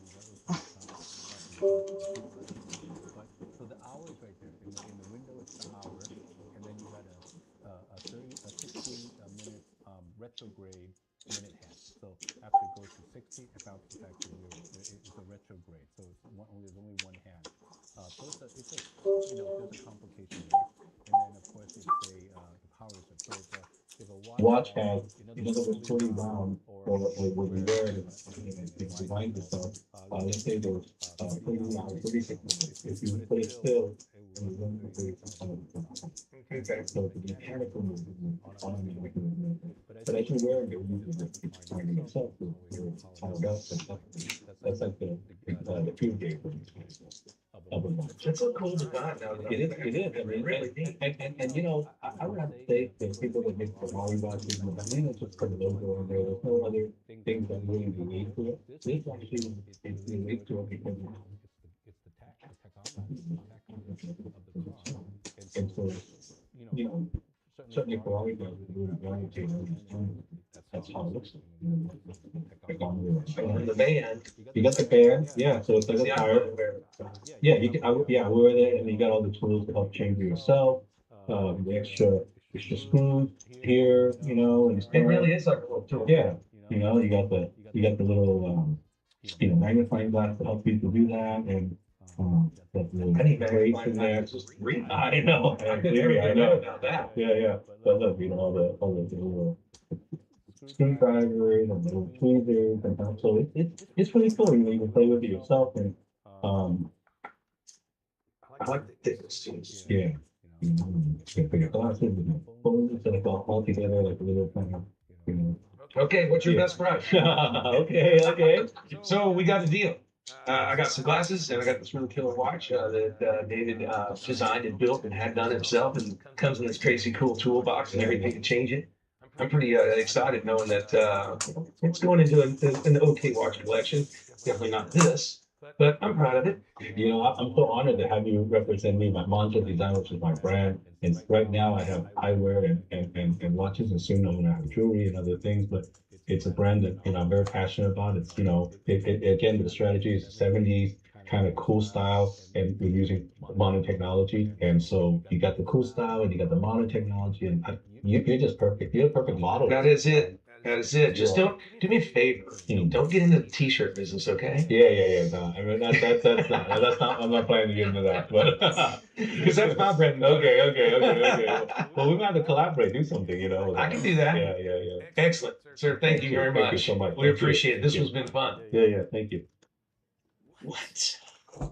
If you don't know about Monza, you better get on there. All right, check it out. What's the website? MonzaDesign.com. You know, MonzaDesign.com. Yeah. Well, or HWLJewelers.com. That's my store, and you can also get it there.